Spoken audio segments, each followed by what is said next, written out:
conference yesterday. They had a go at Mavuso Mzamanga, sort of expected that. They also said that they believe that President Cyril Ramaphosa should fire Bladen Nzimande as the Minister of Higher Education. They say he's ineffective and is leading higher education down the drain. They're very angry at sort of budget cuts for NSFAS, but they don't say where the money to replace that would come from. They also say Pravin Gordhan, the Minister in charge of the Public Enterprises Ministry, they claim, without evidence I must just say, that he's deliberately trying to collapse Transnet and Eskom to privatise them. And I must just say, I mean, I don't hold any brief for any political party or politician, as I think you know, but if you look at Pravin Gordhan's track record, he's never been a friend of the private sector. I don't think the private sector would see him as a friend.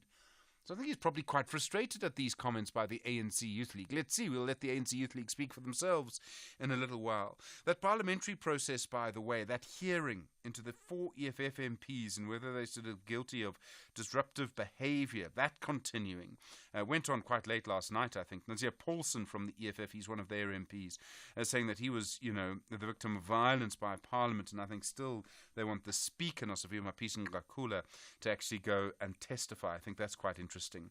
One of the big stories we've been looking at as well, of course, is around the Amazulu King Misizulu Kazwelithini, and he's called for calm after that judgment, which said that President Cyril Ramaphosa was wrong to recognize him as king in the way that he did, but did not say that he was not king. Okay, there's sort of two separate things going on here that do relate to each other. But the King Misizulu saying his legal team is studying that judgment. President Ramaphosa also said there's no calamity here yesterday. He spoke about it briefly. So I think cooler heads sort of in charge there. Big conversations around nuclear power, and we'll find out a bit more about this. And I realise there are big arguments, and we argue about power all the time. Government wants to procure 2,500 megawatts of nuclear power. It does take a long time. You don't just build a generator like that. It's not a solar installation, and it's not a windmill which you can sort of do in 2 years.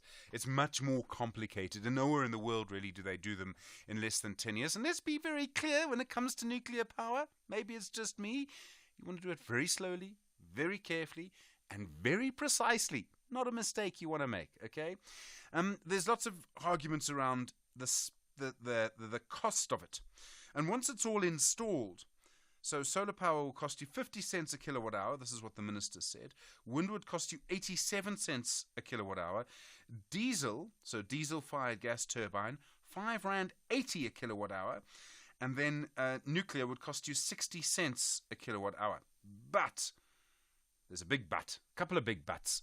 When you build a nuclear power station, as I understand it, all the cost goes in at the beginning. You spend all of the money at the beginning. After that, it's just the fuel cost. The fuel cost is uranium. But you've got to actually spend a huge amount of money building the thing. Now, there are only 5 countries that you would really buy a nuclear reactor from. They are the US, France, Russia, China, and South Korea. And in the end, I think what happens is that they don't compete on the technology, my reactor is better than yours. They compete really on the financing and that deal. And so, you end up paying it off over a long time, really to another country. And I suspect that this is where this is going to get interesting. Is it going to be Russia or China or the US or South Korea or France? I think we kind of know where this conversation may go, but let's see. You tell me. And then 11 beaches. I've seen different reports, actually. It may just be 6 beaches in eThekwini. I think it's only 6. Have actually been closed because they've got high levels of E. coli and just ahead of the sort of big rush to the coast from the centre of the country. So 6 beaches there. They've got big problems with E. coli, as we know. Good to hear from you this morning. We'll speak to the ANC Youth League this morning. We'll talk nuclear power.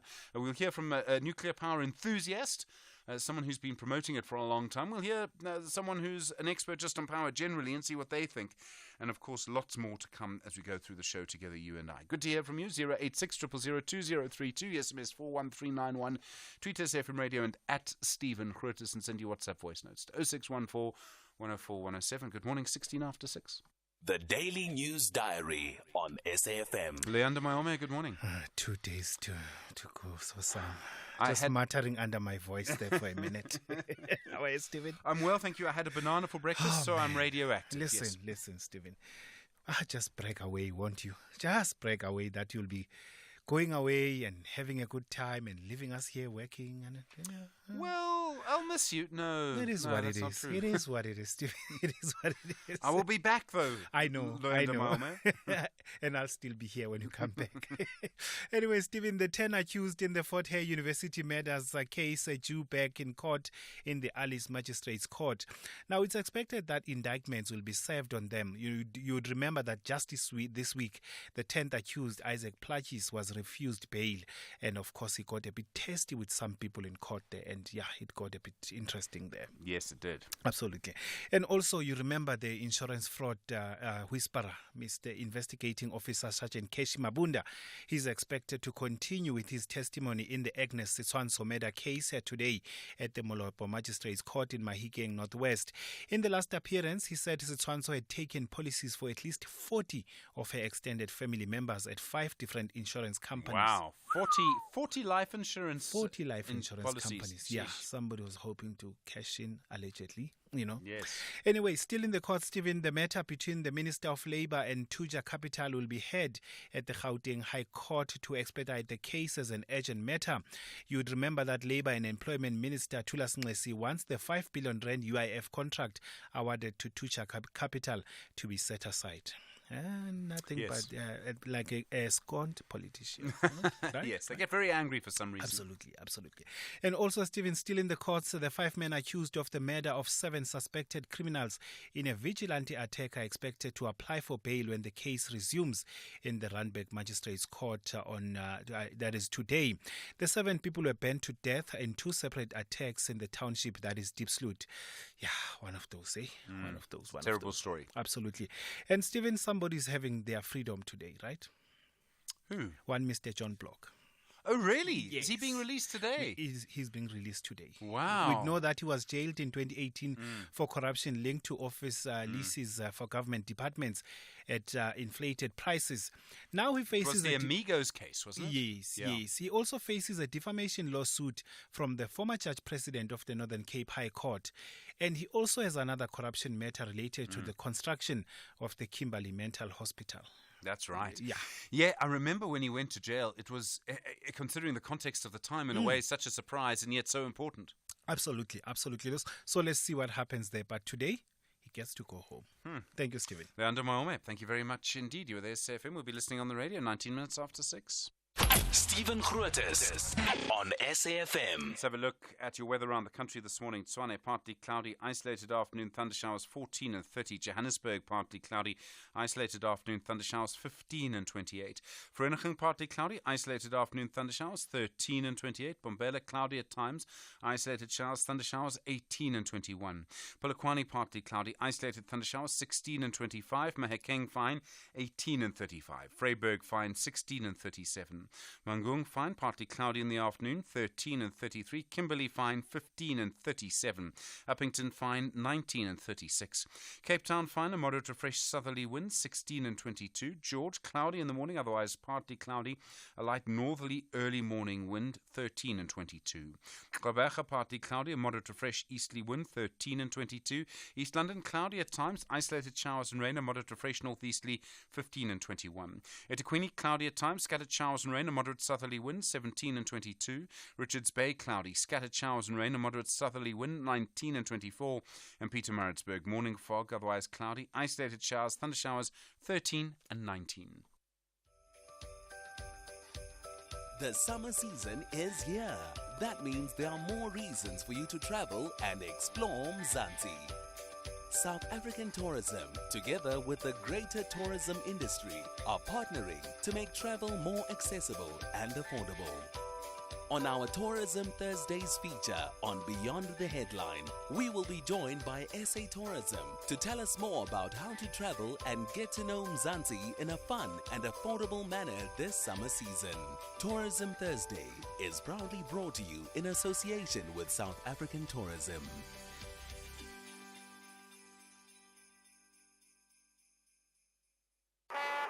Manchester United ladies and Liverpool ladies will never sleep well at night until they reach the summit. They refuse to share points as they are both interested in victory. This is the FA Women's Super League. who will have a great day during the festive season on the field of play. Catch Manchester United ladies up against Liverpool ladies on Sunday, 17 December at 2:30 p.m. Live on SABC Sport on DTT Channel 4 and SABC 1. Also available on SABC Plus and SABCSport.com. #We love it here. Brought to you by SABC Sport. For the love of the game.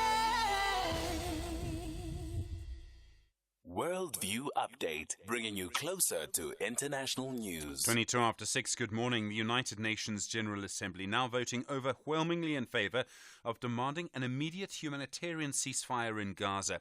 Only 10 countries voted against it, 23 abstained. The vote is non-binding because it doesn't come from the UN Security Council.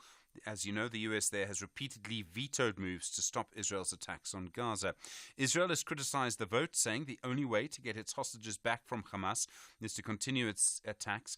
My understanding at the moment is that over 17,000 Palestinians have been killed. 1,200 Israelis were killed in the Hamas attacks at the beginning of October. Roland Henwood's a political scientist and commentator at the University of Pretoria. Roland, good morning. Thanks for your time. Good morning, Stephen. How much moral authority does this vote carry? It is literally the vast majority of the world saying there must be an end to this. It carries a lot of importance. It may be seen as symbolic, but I think it goes beyond that. And there are two important dimensions to the vote. The first is the increasing number of countries that support the idea of an immediate ceasefire. This is the second similar vote on this issue, and there's been a marked increase in the number of countries that support the idea. Secondly, I think one must also look deeper than just the number of votes and start looking at who are the countries that are voting in a particular way. And yes, we know the position of the US, but we also see importantly that there are shifts happening in what is global or generally referred to as the West. For instance, we've seen Australia, New Zealand and Canada come out in support of a ceasefire and criticizing Israel. And that's a break from what we've seen up to now. That's one example. I think another dimension to this is the remarks made by President Biden, not on the vote itself, but in the run-up to the vote, that Israel is losing support in the world for its, and the words he used was, its indiscriminate bombings. And that's fairly important criticism coming. So I think what one is seeing here is a shift globally in how the war is viewed, the attacks is viewed, and what Israel is doing is viewed globally. That there's general condemnation, there's general lack of support, and turning away from the blanket support that was given to Israel by many in what has been playing out up to now. It's a rebuke to Israel. In the past, the US are the ones who veto UN Security Council resolutions. Is it also a rebuke to the US? Yes, it is, in a way. Although I don't think one must expect too much in that context, but it is in a way in that it's starting to indicate that the US is part of a very small group of countries that is still supporting without any very specific explanation, or not explanation, any specific criticism. Although we've seen President Biden come out, and we're seeing a lot of discontent becoming visible in the State Department. We've seen more and more people saying the Defense Secretary has come out saying what is happening is not acceptable, cannot continue. So I think it indicates a change, but it indicates a gradual process, and the US will not just abandon Israel. That's not going to happen. But there's definitely a shift happening, and I don't think one must view these processes in isolation. Yes, the US did not support the vote. The UK, for instance, did not abstain. They did not vote against. And I think those are important symbolic, but also practical political indications that there's a changing perspective, and that the time is running out for the kind of campaign that Israel is busy with. And it's going to pay heavily if it continues with this, in the lack of direct support in future. Well, this is the thing, I suppose, in a way. In Israel, a democracy, politicians will claim that they're accountable to voters. There's a huge strength of feeling on this. You know, as I understand Israeli politics, the attacks in October really changed everything. And so it really does require, it would seem, the US to say to Israel, you cannot go on like this. Israel isn't reading the tea leaves here. And then, of course, we've still got, they will say, the hostages, which they want to recover back from Hamas. And yet we have so many Palestinians dying. It's raining now in Gaza. And this is having a huge impact on, I mean, this is literally ruining the lives of 2 million people. Yes. And I think this is the issue. Where do you draw the line? And I want to emphasize, I'm looking at this from very far away, from a completely outsider's perspective. But where do you draw the line in terms of legitimate self-defense and then going beyond that into basically just a campaign to punish? That is illegal. That is not acceptable.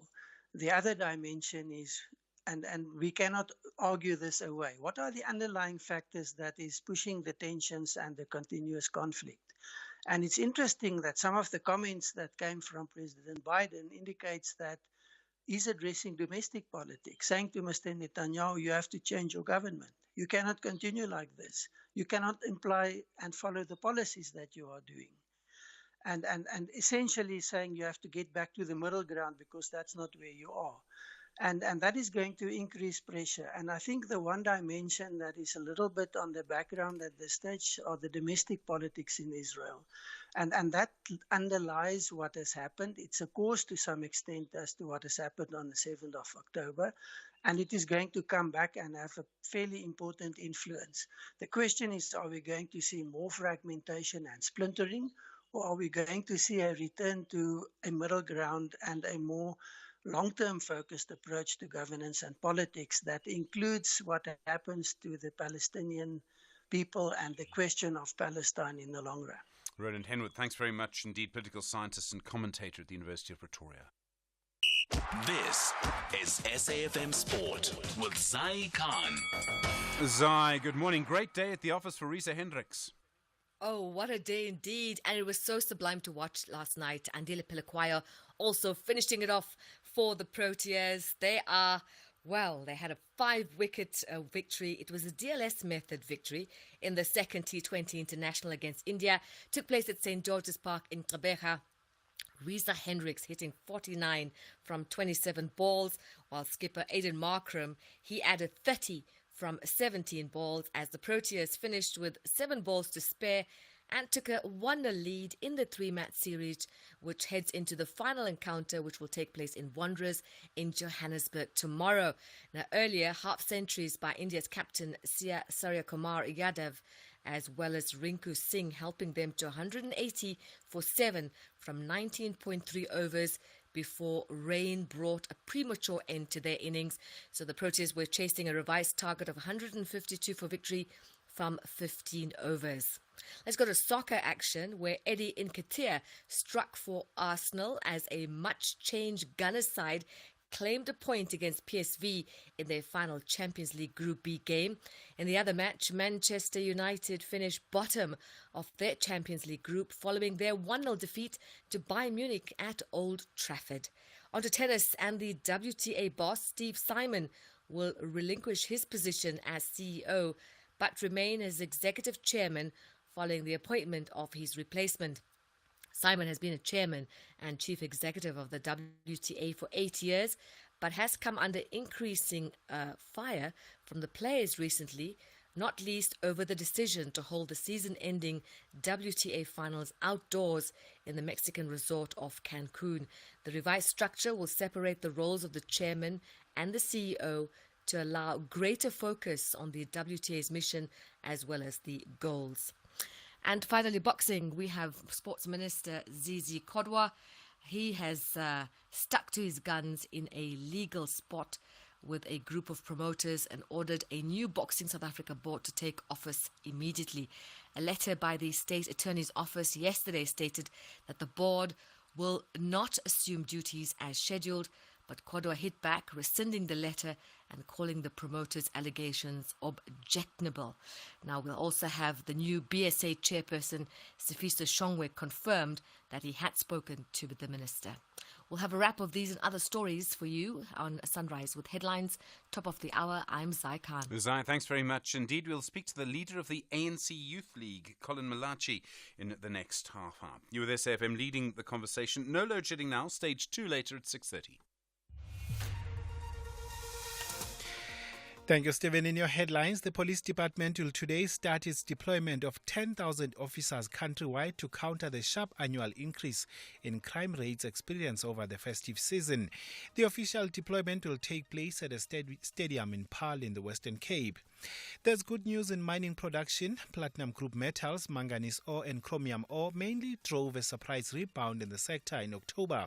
Stats SA data released yesterday shows that mining production expanded 3.9% from a year ago.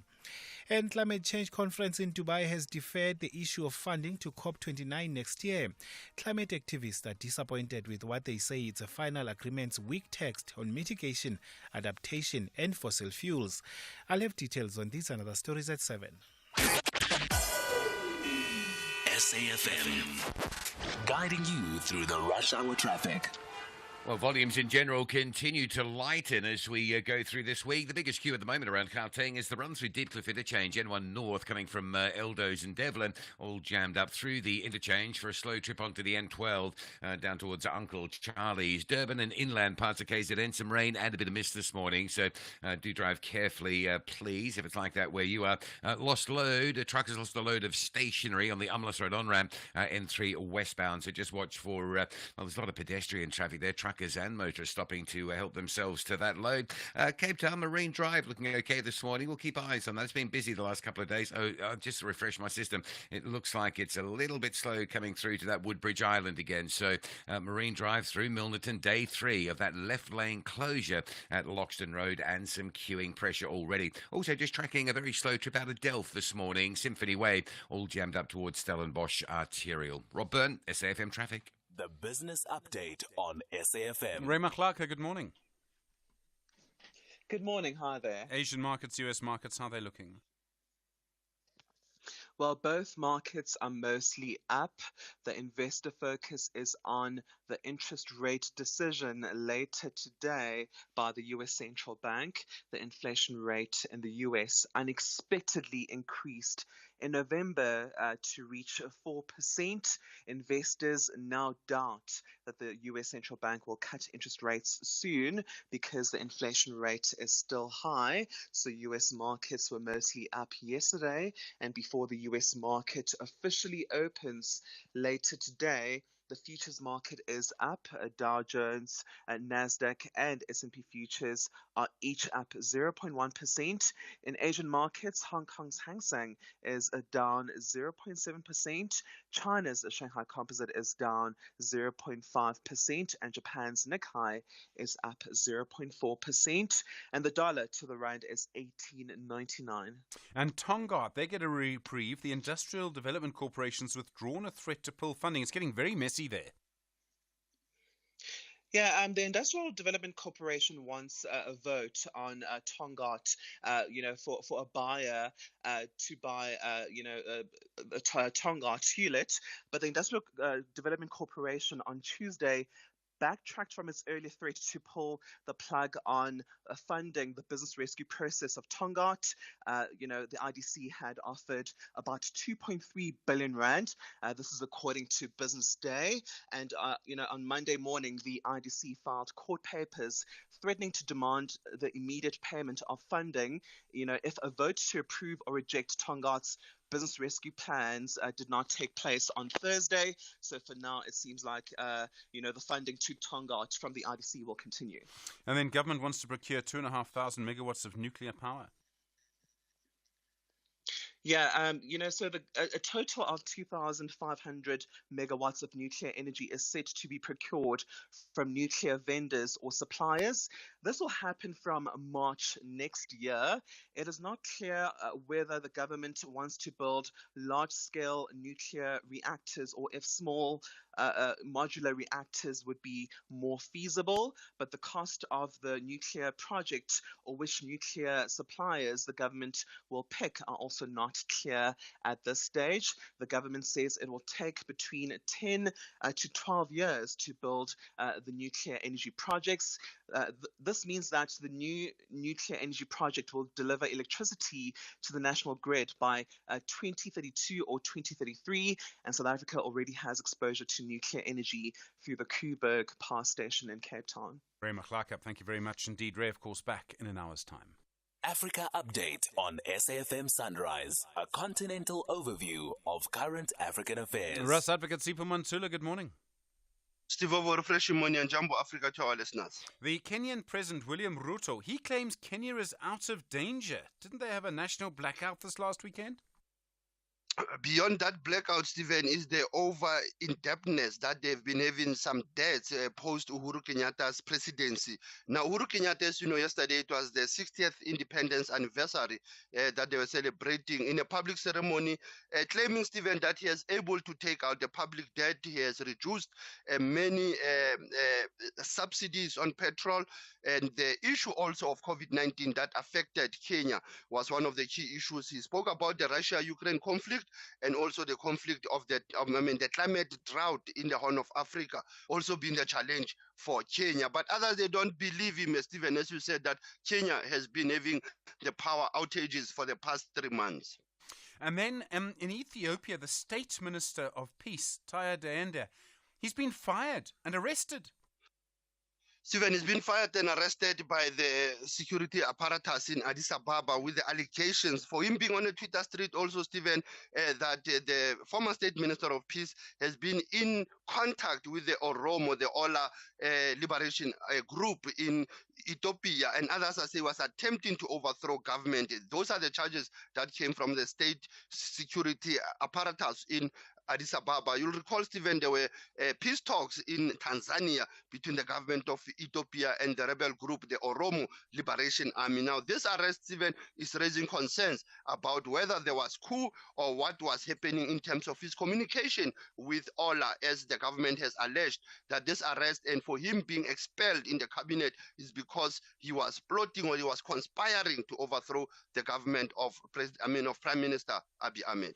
And then in Sierra Leone, the president of Sierra Leone, Julius Maada Bio, attending the launch of South Africa's African Peer Review Mechanism, second generation country review report. Stephen, very important report. I was attending that gala dinner last night, Stephen, in Uptown in Sandton, seeing Julius Maada Bio and the coup that we spoke about, attempted coup. It was fascinating. But this report, Stephen, is important because it was part of celebrating the 20th anniversary of the Africa Peer Review Mechanism. The second generation country review report, Stephen, is important in the light of the 2024 national elections. And they are covering interesting issues, Stephen, from democracy to political governance, economic governance, cooperative governance, socio-economic development, state resilience, and cross-cutting issues, Stephen, I think will include your load shedding, your water crisis, corruption. All those issues might appear, and I'll urge our listeners to look at this report, Stephen, because it gives us an indication where to critically review our state of governance. And then the DRC, their elections in just a week's time. 5 big issues there? Stephen, 5 big issues there. Ending persistent insecurity in the DRC is the key issue. Even if we have the East Africa community peacekeepers moving out, the issue of the UN peacekeepers have to move after being there 60 years. Creating jobs and boosting economy in the DRC with the vast natural resources in that country is a challenge. Fighting corruption, endemic actually, Stephen, from Kabila's era to Tshisekedi is the challenge that they are facing. Cleaning up extractive sector. The mining sector, Stephen, when one has been in the DRC, you'll understand it's one of the lucrative one, and many people have benefited out of it, and the ordinary Congolese are still suffering. And finally, Stephen, they use the word free and fair vote. I don't use that, Stephen. I'll say credible, transparent, and legitimate elections that should come out of these elections. As you said, 7 days we are counting down for DRC decide Kinshasa. And then you're taking us back to this day, 13th of December, 1952. He was born 71 years ago, Stephen. He was called a man with who will protest with a pen and a brush. Born in Nutle in Gauteng, a self-taught artist, a person who was very close to Stephen Bantu Biko, inspired by Biko, actually, Stephen, and he died 20 years ago. We are talking about Fikile Patrick Makadlela. I think most of our listeners must know that Fikile worked with many artists like Ezroma Lechaye, Soli, Mapiri, Winston Sauli, Pesi, Sidumedi. This were his collective of artists that were involved in the post-apartheid era, Stephen. During the apartheid years and post-apartheid, he was still doing his art. And his collection, for our listeners, they can get them in University of Fort Hare, University of Witwatersrand, and University of South Africa. Asante sana SG, as we are still leading the conversation, SAFM, observing the Reconciliation Month. Ras Advocate Sipho Mantula, thank you very much indeed. Back, of course, tomorrow, more news from our continent through the day here on SAFM. Stay on top of all meaningful, top trending stories right here on SAFM. Leading the conversation.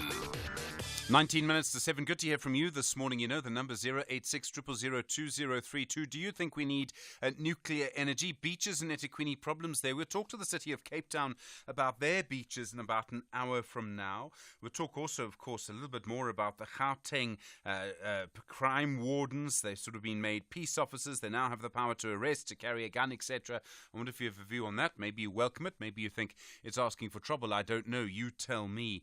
The ANC Youth Lead saying it wants President Cyril Ramaphosa to remove both the Higher Education Minister, Dr. Bladen Nzimande, and the Public Enterprises Minister Pravin Gordhan from Cabinet. The Youth League saying Nzimande is ineffective. I think the phrase they said was that he was leading higher education down the drain. The League also claims, without evidence, that Gordhan is deliberately weakening state-owned entities so they can be privatised. The leader of the ANC Youth League is Colin Malachi. Colin, good morning. Thank you for your time this morning. Morning, sir.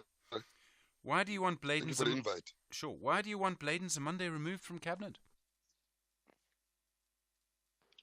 No. We're clear on two things. One is that we want NEFSAS to be prioritized, and we're saying that Minister Bladen Nzimande and the Treasury must not cut the budget on NEFSAS because on top of the program that we have for free universal education for all, part of the program.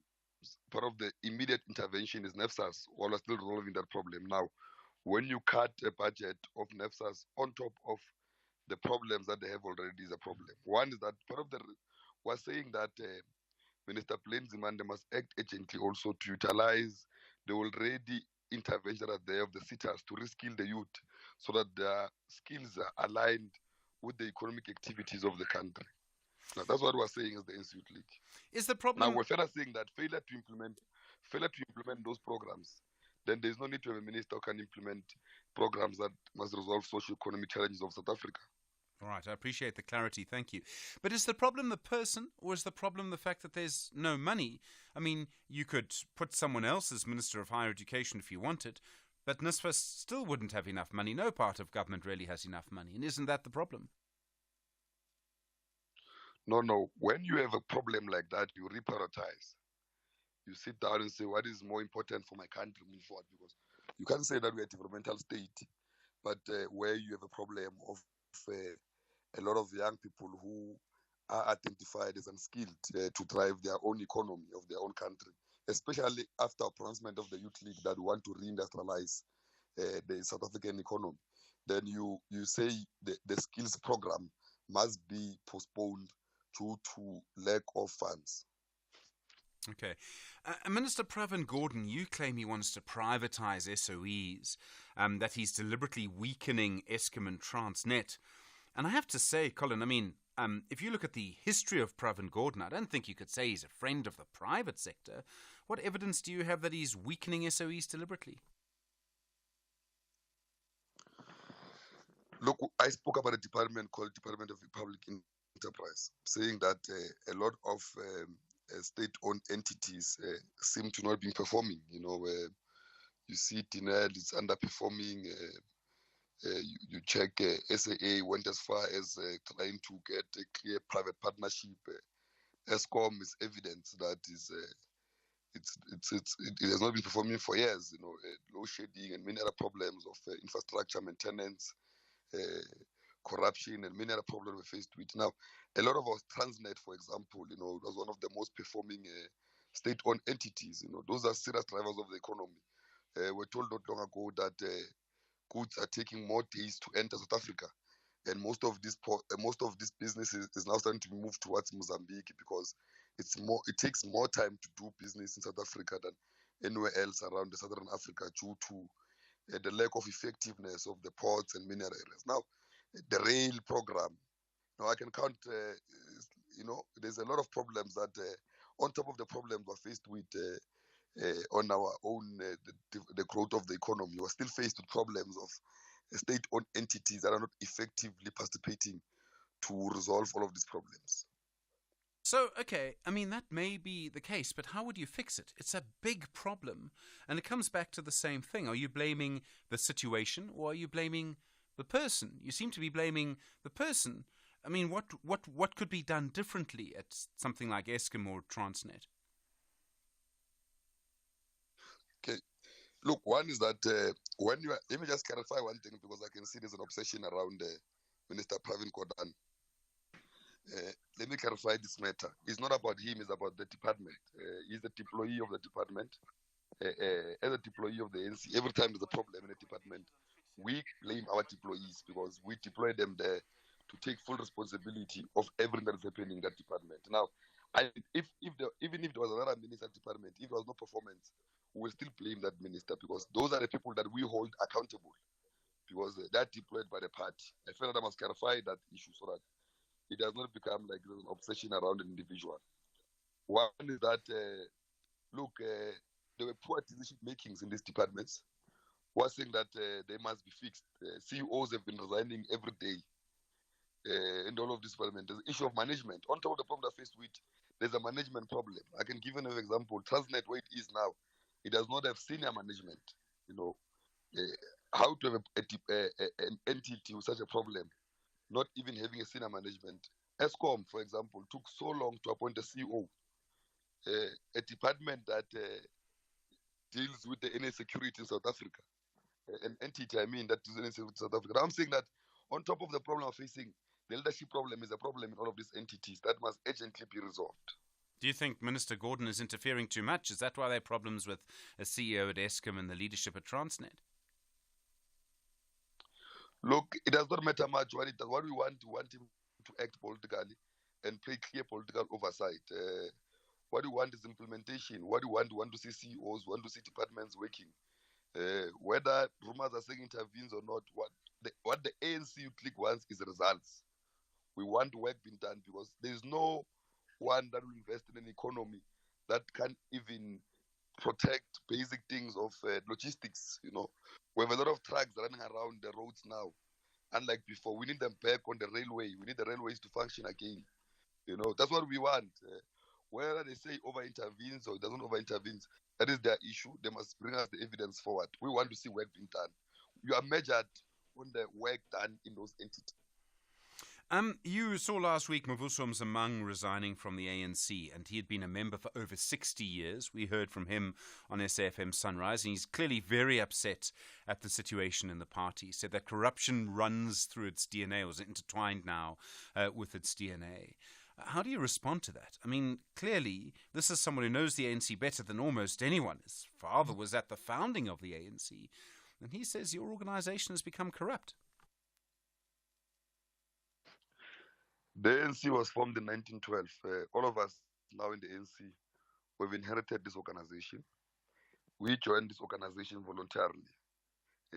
We don't want people to have a hangover that because they were there in the 60s and in the 70s and the 80s, automatically they've got a monopoly over what must happen to the ANC.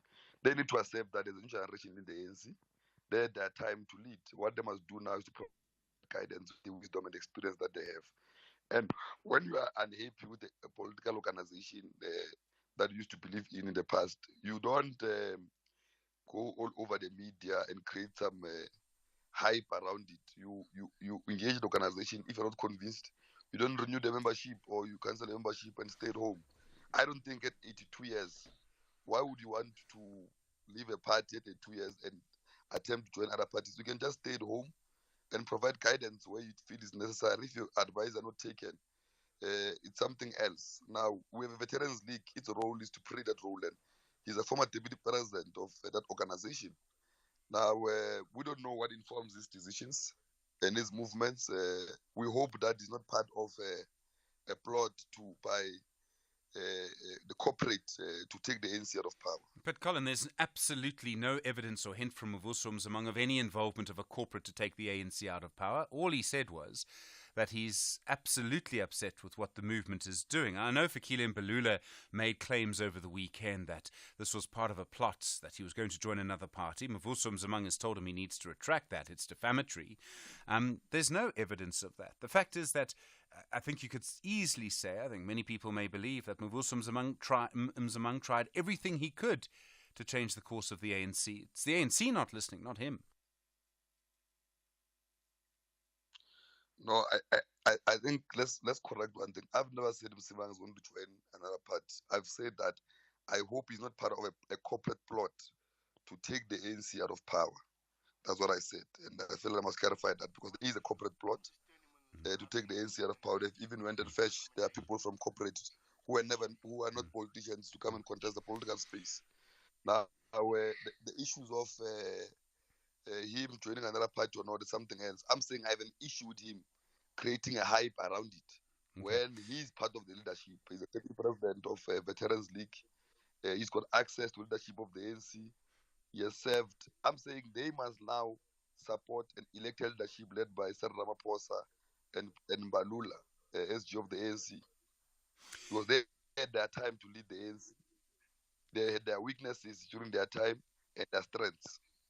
Okay, one of the key reasons he resigned is that the National Executive Committee of the ANC has not acted against I think it's 95 people in the ANC who were implicated in corruption by the Zondo Commission, and they haven't stepped aside, they haven't gone to the Integrity Committee.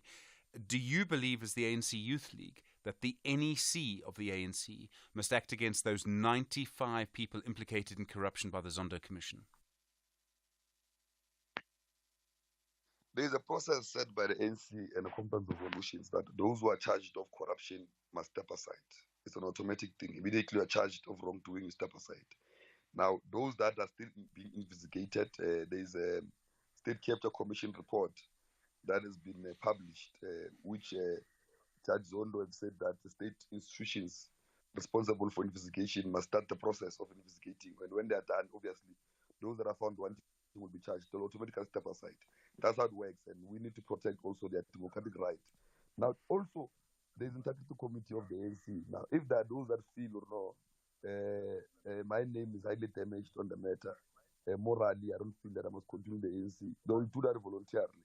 But for now, the party can't force them to do that because you need to protect their rights. Well, but that's not what the NEC said. The NEC said that people against whom findings were made by the Zondo Commission must go to the Integrity Committee, and they haven't, which means that 95 people in the ANC have defied an NEC decision.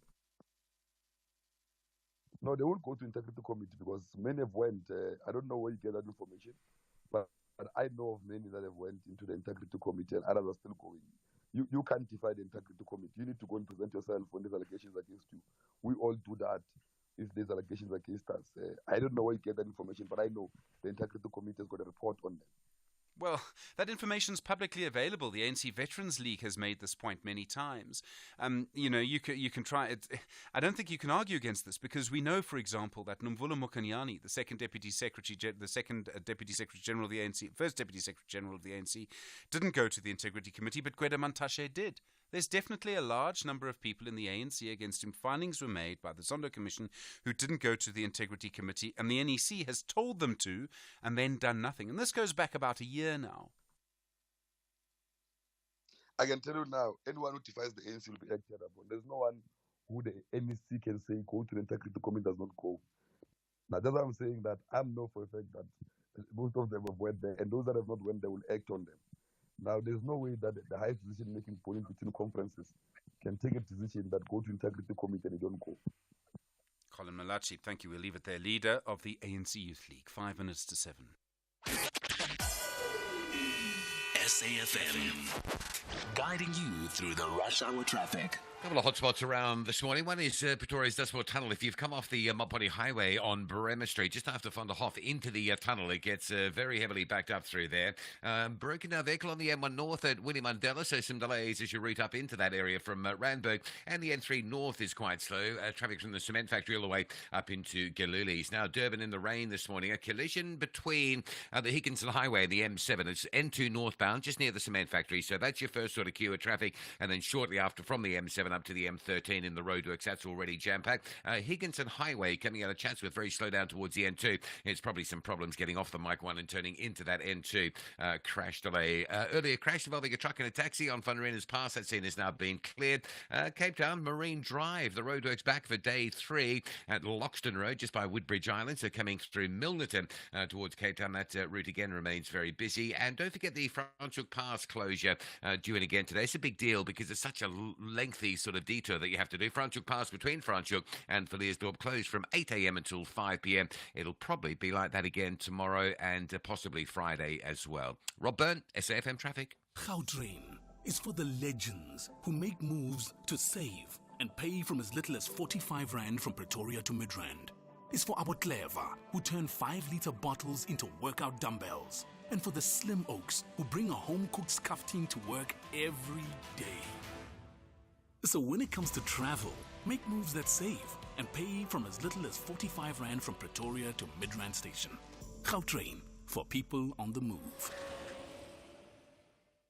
Botswana qualified for the BNP Group Africa Cup Finals 2023 with an unbeaten record in the qualifiers and became winners of the Southern African Cup in May, while Malawi finished runners-up by winning 2 of their 4 games. Whereas Mozambique also qualified for the BNP Group Africa Cup Finals in a spectacular manner, pipping Eswatini and Mauritius on net run rate in the Southern African Cup. Witness the thrilling action from 11 to 19 December, live on SABC Sport on DTT Channel 4. Also available on SABC Plus and SABCSport.com. Proudly brought to you by SABC Sport. For the love of the game. Call us on 086 000 2032. Well, you heard that conversation with Colin Malachi, the leader of the ANC Youth League, went in several different directions. Conversations coming out of that around Mavuso Mzamang. Moses on the line from Bramley. Moses, hi. You want to talk about the ANC Secretary General for Fikile Mbalula? Yes, Stephen. This guy has just adapted the antics of Malema during his days as the Youth League.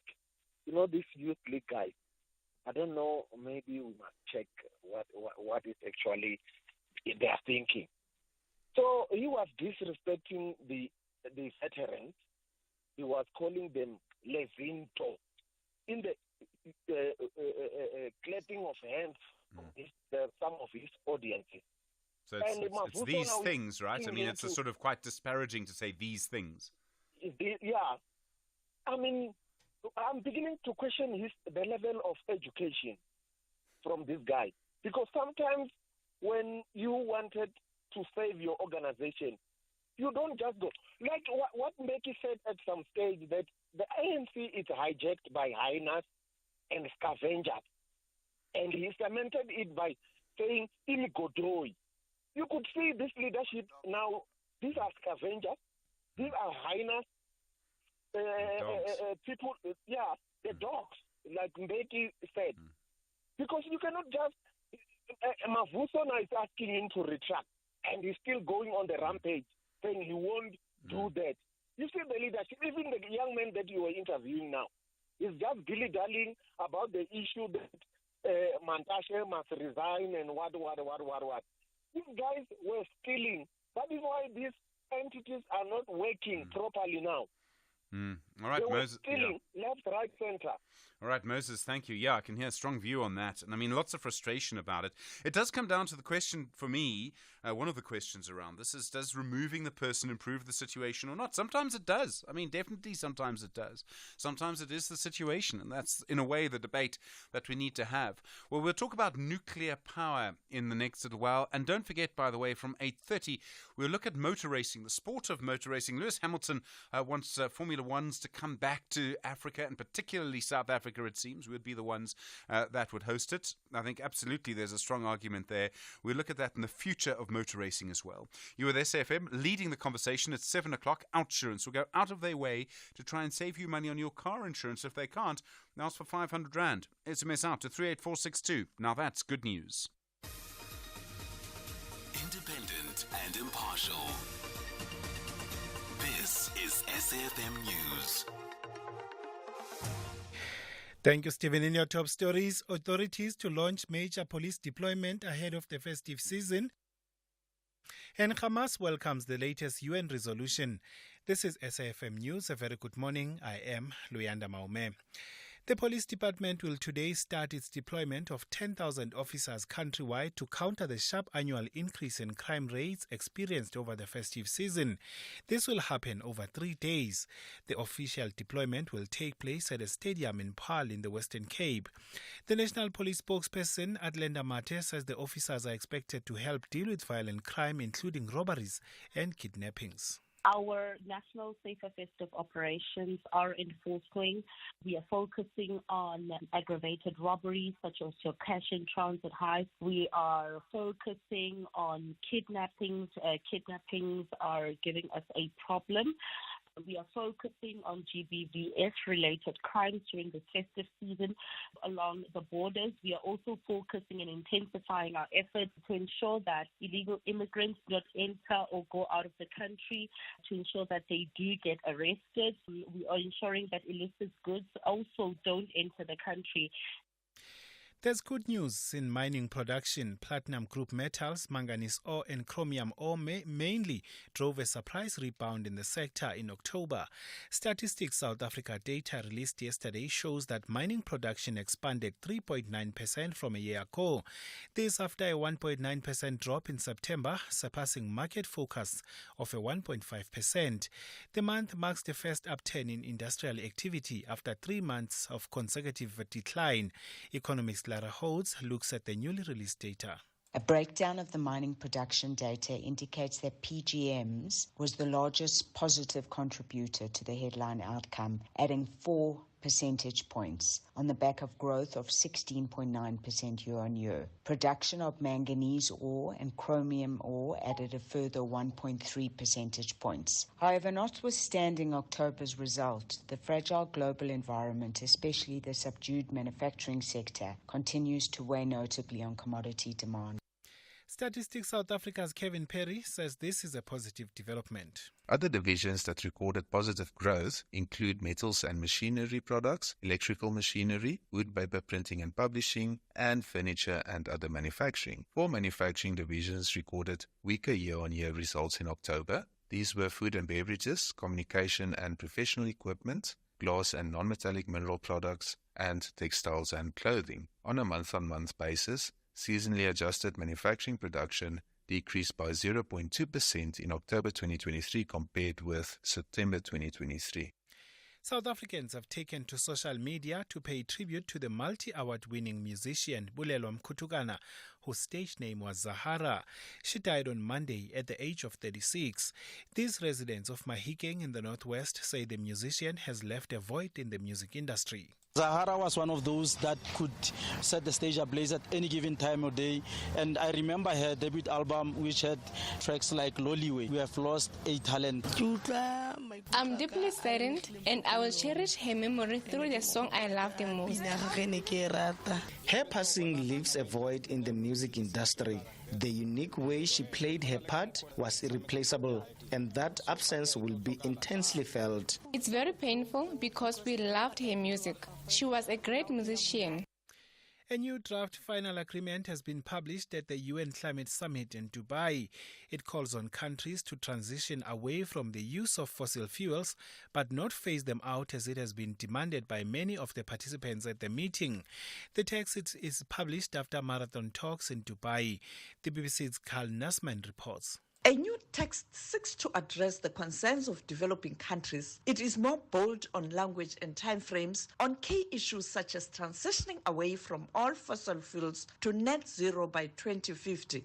It is the first time a text includes this at a high-level segment. It calls for financial reforms, recognizing the role of rating agencies and doubling finance for adaptation. It also includes an annual meeting for ministers to track progress and to hold countries accountable. Sophie Mukwena, SABC News, Dubai, United Arab Emirates.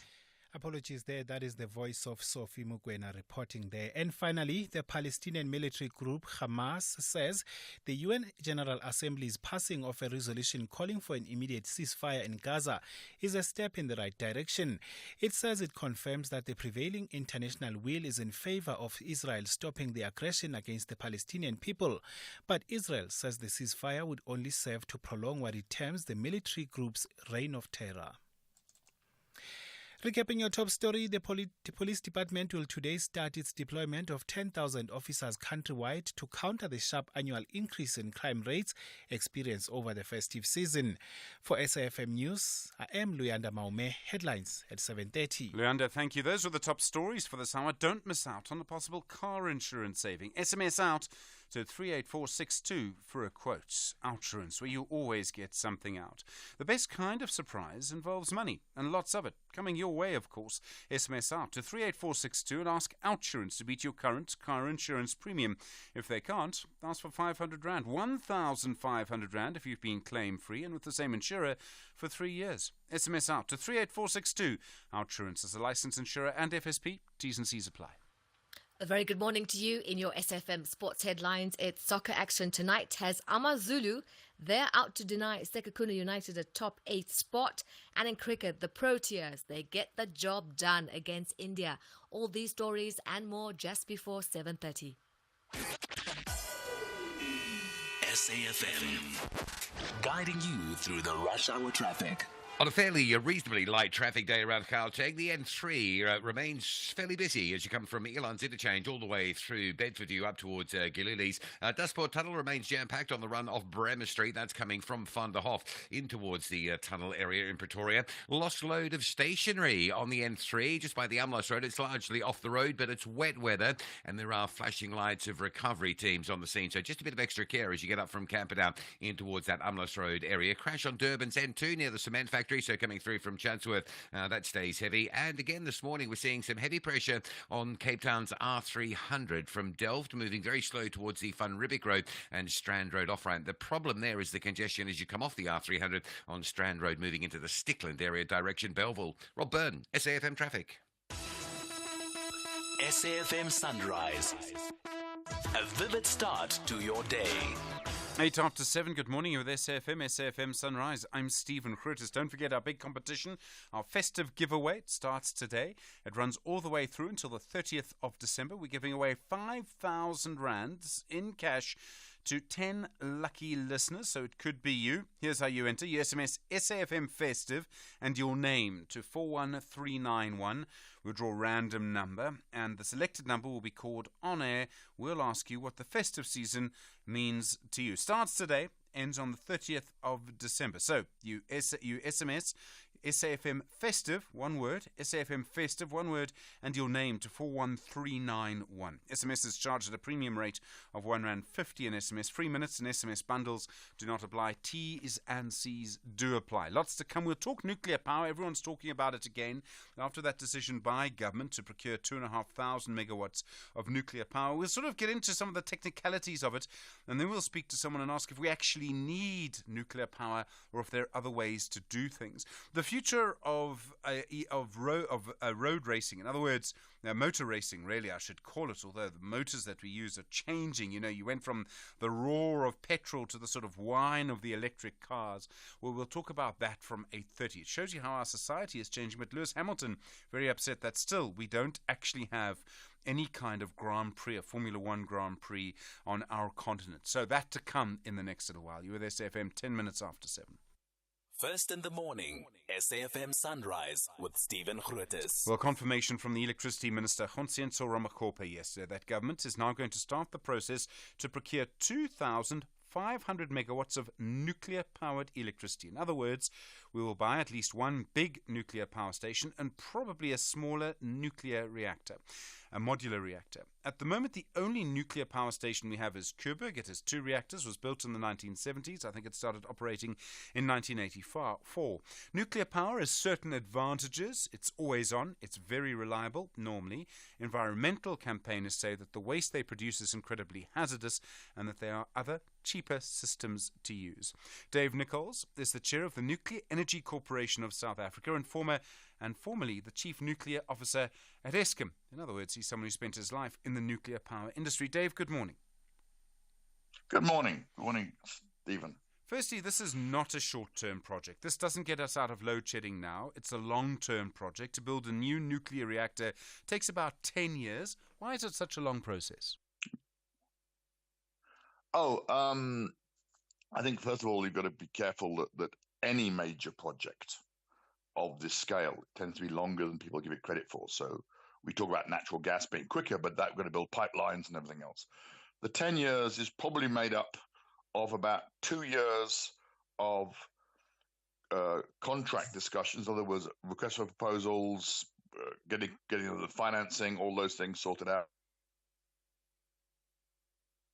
And then about 8 years from when you actually sign the first contract to when you actually get the plant online, and then probably about between the signing of the contract, about 3 years of preparation, 2 to 3 years preparation of getting the licensing sorted out, getting the industry ready to build it, and then about 5 years of actual physical construction on site. That's the sort of schedule you're talking about. They're very big projects. So that's the schedule.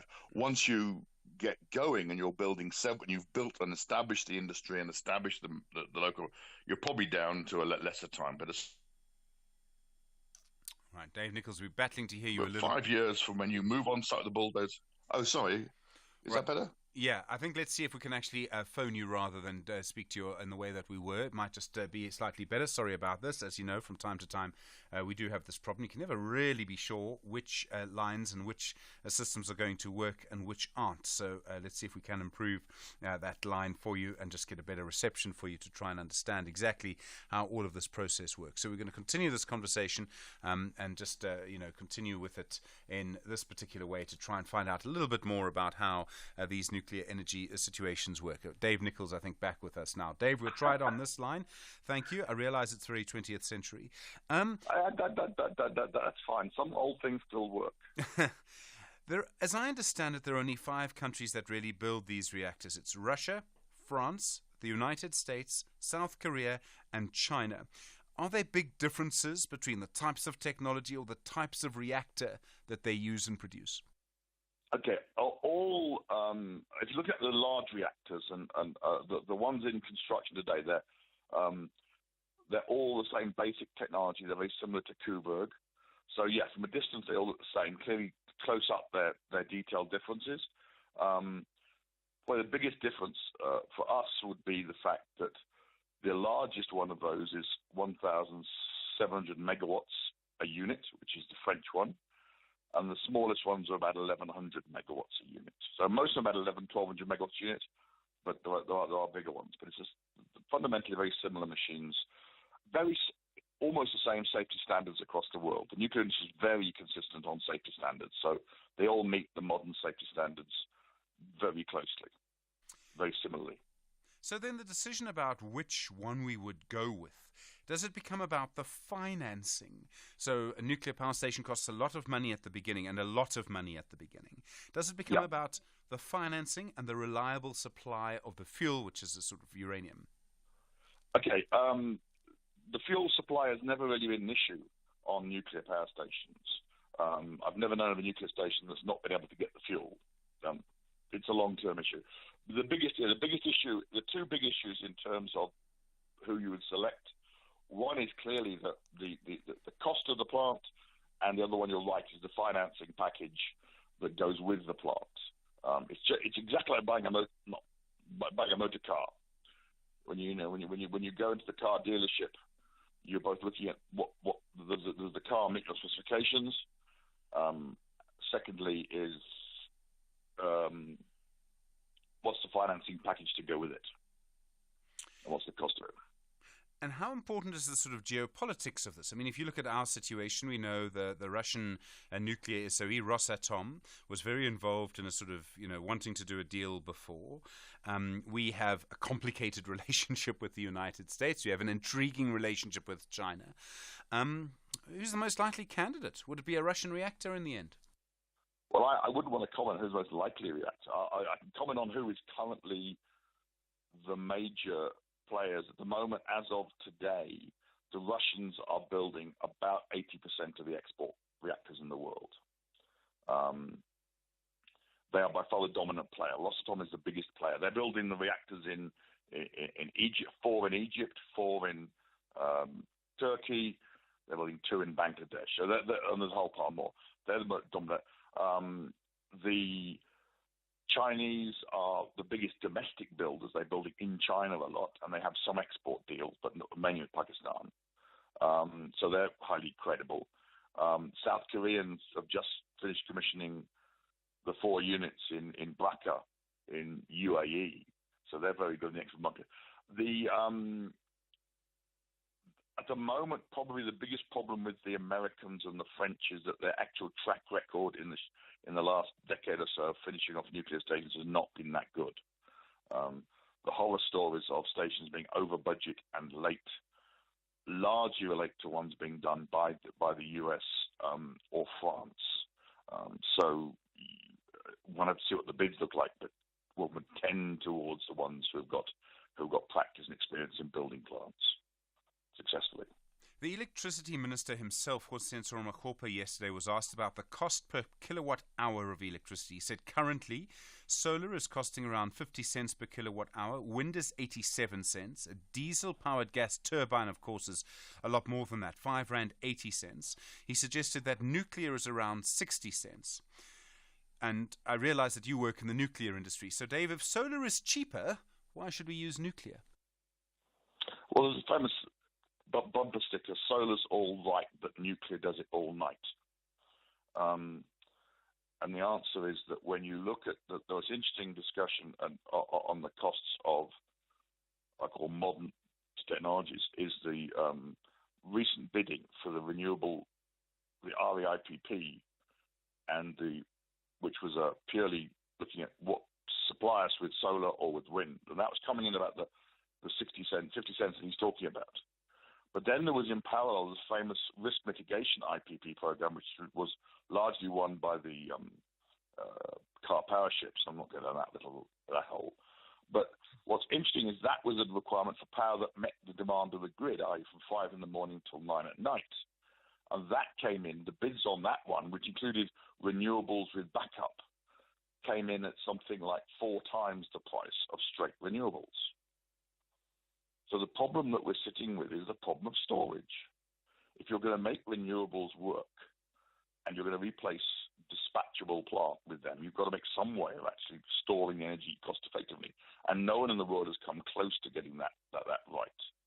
So if you want dispatchable power, low carbon dispatchable power, in other words, meeting the needs of the grid, you've got 2 energy sources in the world that do that, only 2. One of those is large scale hydro and one is nuclear. And we have not got any water. So if your 2050 target is to have a low-carbon grid, then you're stuck with, in this country, with building nuclear plant as the only logical way forward for dispatchables. Now, there may be some breakthroughs in the next few years in technologies, but no one's got anything on the table at the moment. Dave Nichols, thank you very much indeed. Chair of the Nuclear Energy Corporation of South Africa and former Chief Nuclear Officer at Eskom, as you can hear, a supporter of nuclear energy. You were with SAFM 19 minutes after 7. Mohammed Mahdi is an energy expert. He joins us now. Mohammed, good morning to you. I quite like the bumper sticker. Solar is all right, but nuclear is all night. It is dispatchable. In other words, it's always on. Do we need 2,500 megawatts of nuclear power?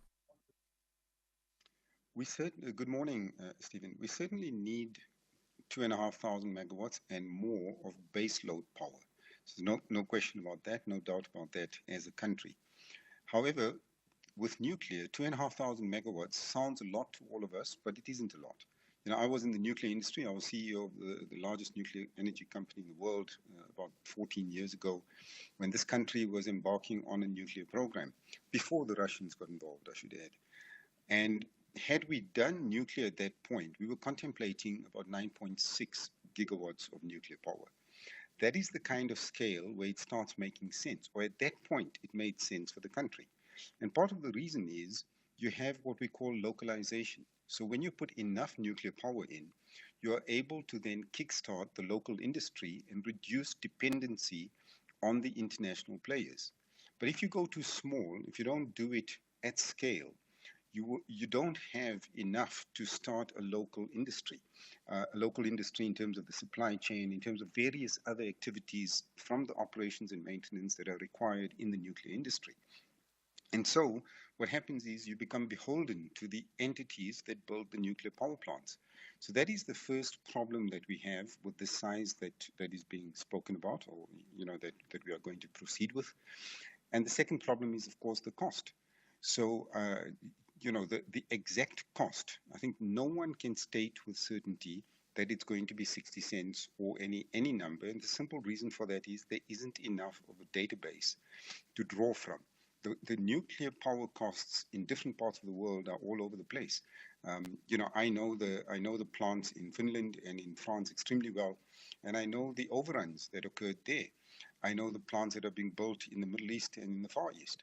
So, and the price varies. So there's no way that we can pin down what the price is going to be. But if you take the overall cost of nuclear, it's certainly not going to be cheaper than what renewable is going to be 10 or 15 years from now. And I'm talking of renewable that has the capacity to be dispatchable and to provide effective baseload power. Well, I was going to ask, so if we were sitting in 1953 rather than in 2023, in 1953 we could probably see this is how much power we're going to need, and the only way really to do it would have been sort of nuclear was starting then, but would have been for us coal power. Now, technologies are moving so quickly, is it much harder to try and decide what kind of power we will be needing in 10 to 20 years' time? And it may take us 10 years to build the nuclear power station, but we're planning here for the next 50 years. Sure. Look, we have a number of trends that we can call upon. One example of that is the cost of renewable energy, and this has dropped over fivefold. So 100% over the last 10 years. Then we have the cost of battery energy storage, which similarly is now dropping at a phenomenal rate. So there are already instances where certain tariffs of Eskom make it possible for clients to have battery energy storage with solar 24/7 and still be cheaper than the Eskom tariff. Admittedly, those Eskom tariffs are fairly high. So if you look at those trends, it's fairly obvious that 10 to 15 years from now, nuclear will not be competitive with renewable energy. And one simply has to look at the scale of investment and the scale of progress in renewable energy technology, compare that to the investment in nuclear, and it's worlds apart. It is clear that renewable energy is going to be the dominant form of energy 10 to 15 years from now. The second major trend, very quickly, that we need to understand is that we are moving to an era of decentralization. So you will have decentralized smaller power plants. You won't have these centralized power plants. Right now, we see that in our industry, in our commercial industrial industry in this country. A large number of companies are building on-site power plants and doing so at a cheaper cost, producing power at a cheaper cost than what they can get from Eskom or from the municipality. So when you take that trend into account, I would hate for us to have a situation 15 years from now where we have decentralized power plants becoming the norm, or rather being the norm, and then you have these huge centralized power plants with very little, takeoff for them. Now, 2,500 megawatts is not going to be lost by any stretch of the imagination, but that's not enough to go nuclear. The size we need to go nuclear, I think, is risky for us. So these are the dilemma that we face with nuclear. There's so many elements to all of this. I mean, when you talk about decentralization, it's entirely possible that companies, office blocks, even suburban blocks will be producing power for themselves. Is that what you're suggesting over time? Absolutely. Well, the term we like to use is a prosumer, so a consumer and a producer. So, and at one time they would be using the power that they have in the power plants, and at different times when they're not using the full capacity, they would be putting it onto the grid and making it available to others. So, aside from the fact that we would have this trend of increasing power plants on site, and we see it right now, we see it in this country. You just have to look at Eskom's revenue base and their market share, and it is declining, quite rapidly because of the large uptake of renewable energy power plants. And in the last year and a half, a trend that, everyone has not yet wrapped their heads around is battery energy storage has just, grown in leaps and bounds. And the amount of battery energy storage being implemented certainly is going to have a very significant impact on Eskom's overall market share. Mohammed Mahdi, thank you very much indeed. Energy expert, really appreciate the time. Wasn't aware of your history in the nuclear energy industry. Thank you very much indeed. 26 minutes after 7. Think big on the Insider SA this Monday evening at 6 as content creator Mihlali Ndamase drops some pearls. It's constantly about innovating yourself, upping your game. Learn to spin with T-Will Touch. I'm letting you come and spend a day and time with me. You already know I'm with the king of spins. Watch me do it. And Vuyo Oyiya turns her duk into a work of art. Look where we are today. That's the Insider SA. This Monday at 6. Repeat Saturday at 1 p.m. and Sunday morning at 10:30 on S3. Botswana qualified for the BNP Group Africa Cup Finals 2023 with an unbeaten record in the qualifiers and became winners of the Southern African Cup in May, while Malawi finished runners-up by winning 2 of their 4 games. Whereas Mozambique also qualified for the BNP Group Africa Cup Finals in a spectacular manner, pipping Eswatini and Mauritius on net run rate in the Southern African Cup. Witness the thrilling action from 11 to 19 December, live on SABC Sport on DTT Channel 4. Also available on SABC Plus and SABCSport.com. Proudly brought to you by SABC Sport. For the love of the game. This is SAFM Sport with Zai Khan. Zai, good morning. Big game for Amazulu tonight. They really need the points. They do, Stephen. They are stressing about the importance of collecting maximum points against Sekhukhune United. The match will take place at King Zwelithini Stadium. It'll happen tonight. Usutu, their woes continued. They did succumb to a 1-0 defeat to Mamelodi Sundowns in a league game, and that was on the 6th of December, and that was their 3rd successive loss against all competitions. Amazulu are in 14th spot on the Premiership standings, 5 points above the relegation zone and 3 points behind 8th place Morocco Swallows. Now, Babina Noko, they're 10th on the DSTV Premiership standings, 3 points behind 6th place Kaizer Chiefs, and a win over Amazulu will see Sekhukhune United climb into the top 8. Soccer action elsewhere saw Karim Benzema's Al Ittihad secure progress from the first round of the Club World Cup with a convincing 3-0 win against Auckland City yesterday. Now there's plenty of action with Benzema and N'Golo Kante as well as the Brazilian Romarinho, and they helped their team book the team's place in the second round, and they'll meet Al Ahly of Egypt, and that's on Friday. In the meantime, Paul Pogba will face Italy's anti-doping tribunal, and that's on the 18th of January after testing positive for testosterone earlier this year. The Juventus and former Man United midfielder faces a potentially lengthy ban following the hearing, which will take place in Rome. Onto the Proteas, and what a victory they had.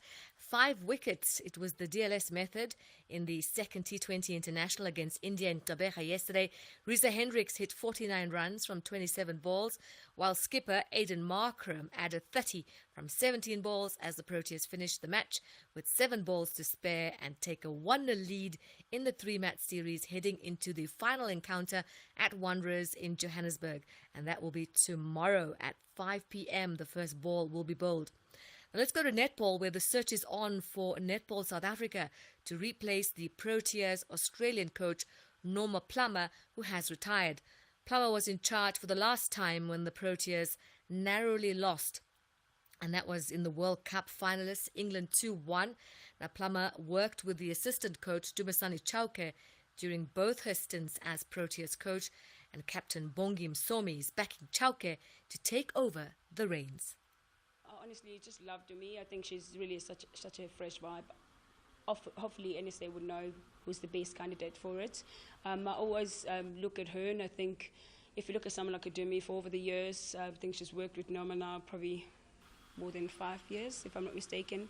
The knowledge that she probably would have gained from there is something that I think she would never also want to take for granted. So getting a gig of coaching or not, or getting a gig of being a player at a national level or not, I think sometimes it really comes after what have you gained personally. That's the Netball Proteas captain Bongi Msomi on Sunrise. That's a wrap of your sport for now. We'll bring you more headlines top of the hour. I'm Zai Khan. Zai, thanks very much indeed. Cape Town beaches, we'll find out more about them in the next half hour. Big problems, it seems, in Durban again. You're with SFM leading the conversation. No load shedding now. Stage 2 later, 7:30. Thank you, Stephen. In your headlines, the Clothing Bargaining Council has called for tighter legislation in addressing fronting practices that it says are undermining the country's labour laws. Officials from the councils took part in the Employment and Labour Department's raid in KwaZulu-Natal yesterday. The police department will today start its deployment of 10,000 officers to countrywide to counter the sharp annual increase in crime rates experienced over the festive season. The official deployment will take place at a stadium in Paarl in the Western Cape. And a new draft final agreement has been published at the UN Climate Summit in Dubai. It calls on countries to transition away from the use of fossil fuels, but not phase them out as it has been demanded by many of the participants at the meeting. I'll have details on these and other stories at 8. SAFM, guiding you through the rush hour traffic. Good morning. Bit of pressure as we've been detailing on the run from Germiston through Bedford to you this morning. There's a stationary vehicle inside Galuli's interchange. So it's on the N3 North ramp to the N12 for a turn to Boksburg or turn out to the airport if you like. And that traffic's fairly heavy all the way back to Elan's interchange, just back past the cement factory there. The N12, you'll be sitting in traffic this morning in from Lenasia and Protea Glen, just up towards the Golden Highway exit. That is Joburg bound carriageway. As you come towards that Eldorado Park exit, you might want to think about a reroute through Soweto instead of sitting on that section of the N12. We've been reporting a lost load of stationery on your way to Pietermaritzburg on the N3 at Umlas Road. There is a little bit of slowing traffic in that area now, so just after Camperdown, you'll join a queue. The M13 from Kloof down Fields Hill towards Richmond Road is very slow. Big backlog of traffic on the M7 again today. This is unusual. From Hunstedman Highway, really heavily backed up through the N3 and up St John's Avenue up towards the bridge area. The N2 between the M7 and the works at the M13 stay busy, and staying in Durban, a crash on the M4, the Ruthfirst Highway, just down by the M41 Umhlanga Rocks area. So coming through Umhlanga, Durban bound, it stays busy. In Cape Town, a big queue on the M5. You might be stuck around sort of Ottery wondering what's going on. It's a collision involving a motorcyclist, M5 North at Klipfontein Road, and that's pushed traffic back beyond the Kenilworth exit. Rob Byrne, SAFM Traffic. The business update on SAFM. Ray McClarky, good morning. Asian markets, US markets, how's it looking? While both markets are mostly up in the current trading session, the investor focus is still on the interest rate decision later today by the US Central Bank. The inflation rate in the US unexpectedly increased in November to reach 4%. Investors now doubt that the US Central Bank will cut interest rates anytime soon because the inflation rate is still high. US markets were mostly up yesterday, and this morning the futures market is up. Nasdaq, Dow Jones and S&P futures are each up 0.1%. In Asian markets, Hong Kong's Hang Seng is down 0.7%. China's Shanghai Composite is also down 0.6%, and Japan's Nikkei is up 0.2%. In our markets, the JSE was down 1.7% yesterday. For a second straight day, the shares of mining companies were down. And then mining and manufacturing output increasing in October. Yeah, the few days of lower stages of Eskom Blackhouse in October helped mining and manufacturing sectors to recover and increase their productivity. According to Statistics South Africa, mining production increased by 3.9% in October compared to a year ago, and during the same period, manufacturing activity increased by 2.1%.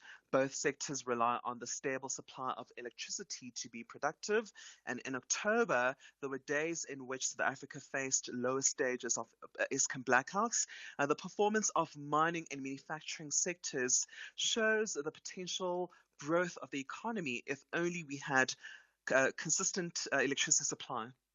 And then Richard Spoor, the lawyer, he's adding Glencore to his class action for coal miners.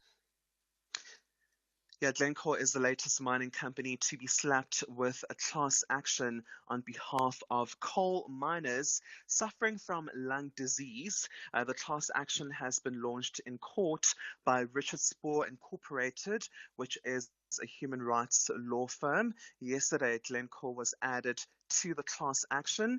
Richard Spoor Incorporated has launched a similar class action against other coal mining companies, including Anglo American, South 32, Thungela, BHP, Billiton, and Exxaro.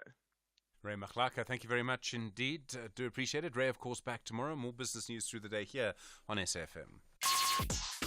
Call us on 086 000 2032. Well, calls coming through this morning, some of them around nuclear energy, other issues as well, of course. You heard the ANC Youth League leader, Colin Malachi, a little earlier on the show today, 086 000 2032. Prophet OJ and Mahakeng. Prophet OJ, it's been a while. Good morning. Hey, it's been a while, man. I've been trying almost every day and my calls cannot go through. Let me comment on this. We have an idea of the nuclear energy, renewable energy, solar energy. And the trend which I notice in the politics style in the whole world, especially South Africa, it is that the people on the ground, the line of the people on the ground, they are never properly informed about what these things all means. And at the end of the day, top ideas or top echelons, they decide on what we need to have. Like when it comes to a nuclear energy, go to Maretani Masuke and meet any of the villagers there. Ask him or her about what is the nuclear energy. He or she would not even budge asking about the renewable energy. All these things are just terms up there. They are not coming down to the ground and make people on the ground understand. So we find it very difficult to have a weight on what we actually need about these things. Yeah, well, Prophet OJ, I mean, that's why we had the conversation. That's why we had someone from the industry to sort of explain how it all works. And I'm not going to go into how a nuclear reactor works, but Prophet OJ, that's sort of the point. But I hear the point that you're making. I think it's an important one. Ninja in KwaZulu-Natal, also on nuclear. Hi, Ninja. Hi, good morning, sir.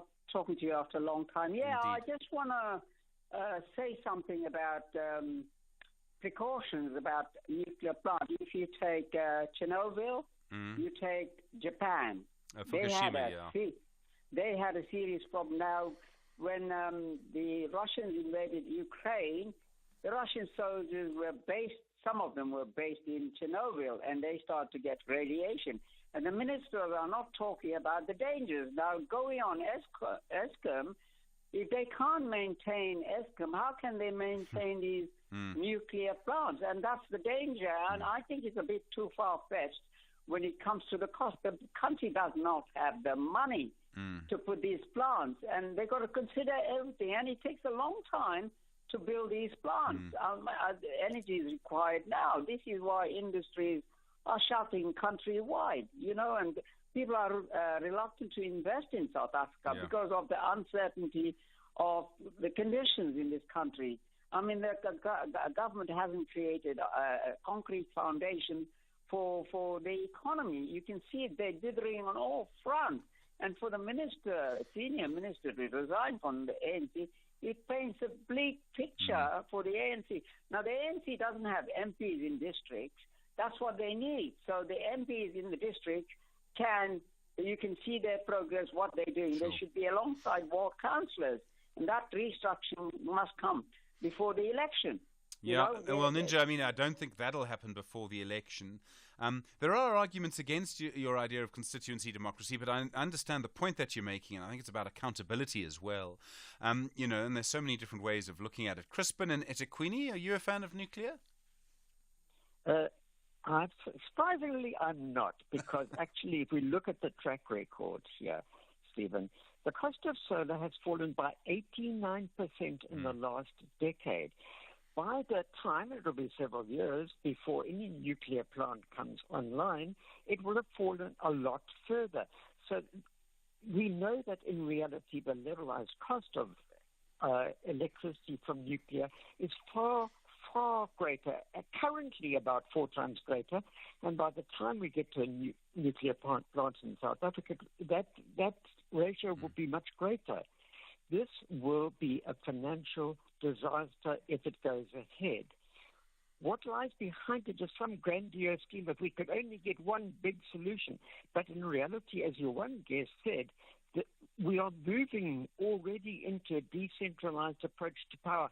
That is what is happening. We're not going to have decentralized nuclear. We will inevitably have decentralized renewable with battery backup. Look at what is happening. You simply have to look at the trends. Battery power is accelerating at an incredibly fast rate. So the thinking in government seems to be lodged somewhere in the 1950s and out of touch with technological reality. All right, Crispin, I mean, other countries use nuclear power. France uses a lot of it, and they like it because it's always on. And I mean, I hear your point about solar power, and I'm not arguing for nuclear, but it is my job to argue with everyone, including you, Crispin. And the argument from the nuclear industry would be it's always on. Well, it is if it's already there. How many years would it take us to get to that point? By which point we will have other forms of backup power. There's no doubt about it. That is where society is already going, and a society like ours, which is struggling to work with large plants already at the moment, is not going to succeed in this one. We will have nuclear power with battery backup. That is the way technology is going. Crispin on the line from Durban. I think you meant renewable power, but I hear your point. Thabo in Kroonstad. Hi, from Durban to Kroonstad we go. Richard Spoor, he's working for mine workers, and now he is working against Glencore. Good morning.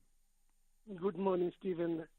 Thank you to have that situation of Richard Spoor and legal resources.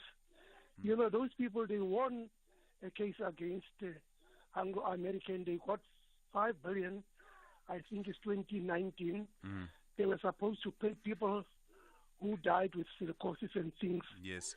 We had files in Belcom, Teba, where they made a small X-ray situation to pay people who were got silicosis and sicknesses in the mine underground. And now when we do people who are passed away, others are still sick. They fail to pay them, and I say South Africa must be very, very wary for especially him, Richard and Spoor. Okay, yes. I'm sorry to interrupt you, Thabo, because what you're saying is very serious. But I've heard adverts and I've spoken to people asking miners and former mine workers and families of former mine workers to come forward, and that's so they would get the money. Are you saying, and I think the government is involved here, are you saying they haven't been getting the money? Bad, Stephen. I was there by myself. You can even hear my voice also. Yes. I'm now 74 years. I was working at the U plant here at number 8, Great Nolikwa. They say I got nothing, and then declaration is already done. Everything is done before you exit the mine. You got evidence to say somebody a crying, a bad situation. He was there in Eastern Cape also, make as if, you know, he make a prey of people. Okay. Ellen Rich is they listening all over. Files, nearly 800 files. They don't pay people. They say these people still, he can still go and work. People is pass away. family is very bad, Stephen, very bad. All right, Thabo and Kroonstad, I can hear, when you mentioned it to your voice, I can hear the sort of impact this has on your lungs. So I'm really sorry about all of this. What we'll do is we'll put some of your questions, I think, I'm suggesting we'll get Richard Spoor tomorrow, and I think we'll do that. We'll ask Melissa, a new arrival in the team, to sort of to follow up with Richard Spoor and see if we can put him on the radio tomorrow, probably around 7:40. Thabo, I'm going to ask you to listen to that. I'm going to make a note of your number as well, just so that we're able to sort of, stay in touch with you if we need to. But a very strong comment that you're making there. So thank you, Thabo, on the line from Kroonstad. Andrew in Cape Town, we've had a lot of people anti-nuclear this morning. You're pro it. Why? I'm very pro it. I'm pro it because it's the safest, cleanest, cheapest form of large-scale electricity all around the world, and it's proved so.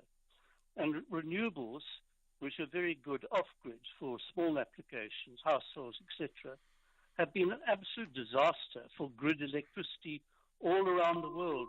All around the world, wherever you look, Germany, the UK, the US, Australia, Denmark, they moved heavily into renewables for their grid electricity, and in each case, they've seen electricity prices soaring. So I don't think Australia's had high electricity prices. Germany's enormously high electricity prices. And you look at Australian electricity prices since renewables came in. They began with going down slowly, and then renewables came in and they rocketed up. South Australia being the worst of all.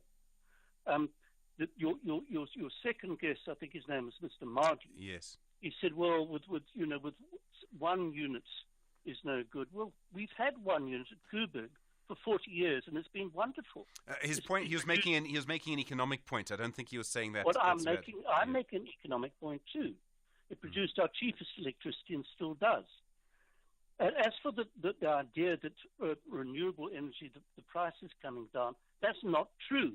And as your first guest, Mr. Nichols, said, when you looked at it, when you asked to provide reliable electricity, dispatchable electricity through the RMI PPP, solar and batteries were not. They were very expensive compared to the others.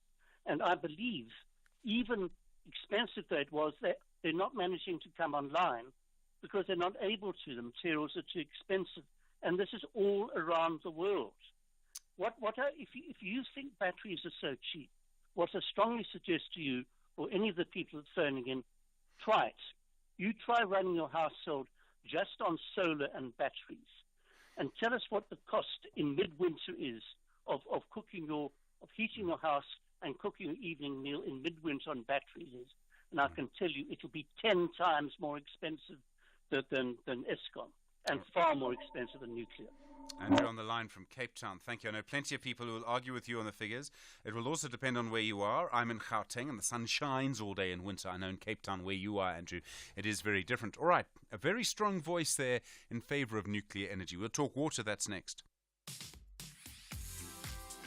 Get your payments done with the utmost security and convenience when you purchase a TV license now. With our new secure payment systems with a one-time PIN, OTP feature, and the choice of receiving your OTP via SMS or email, you can ensure prompt and secure payments. The additional use of capture will protect you against spam and automated data attractions. With TV licenses, you can enjoy watching all your favorite shows or movies that matter to you. Get yours today. Visit www.tvlic.co.za. Botswana qualified for the BNP Group Africa Cup Finals 2023 with an unbeaten record in the qualifiers and became winners of the Southern African Cup in May, while Malawi finished runners-up by winning 2 of their 4 games. Whereas Mozambique also qualified for the BNP Group Africa Cup Finals in a spectacular manner, pipping Eswatini and Mauritius on net run rate in the Southern African Cup. Witness the thrilling action from 11 to 19 December, live on SABC Sport on DTT Channel 4. Also available on SABC Plus and SABCSport.com. Proudly brought to you by SABC Sport. For the love of the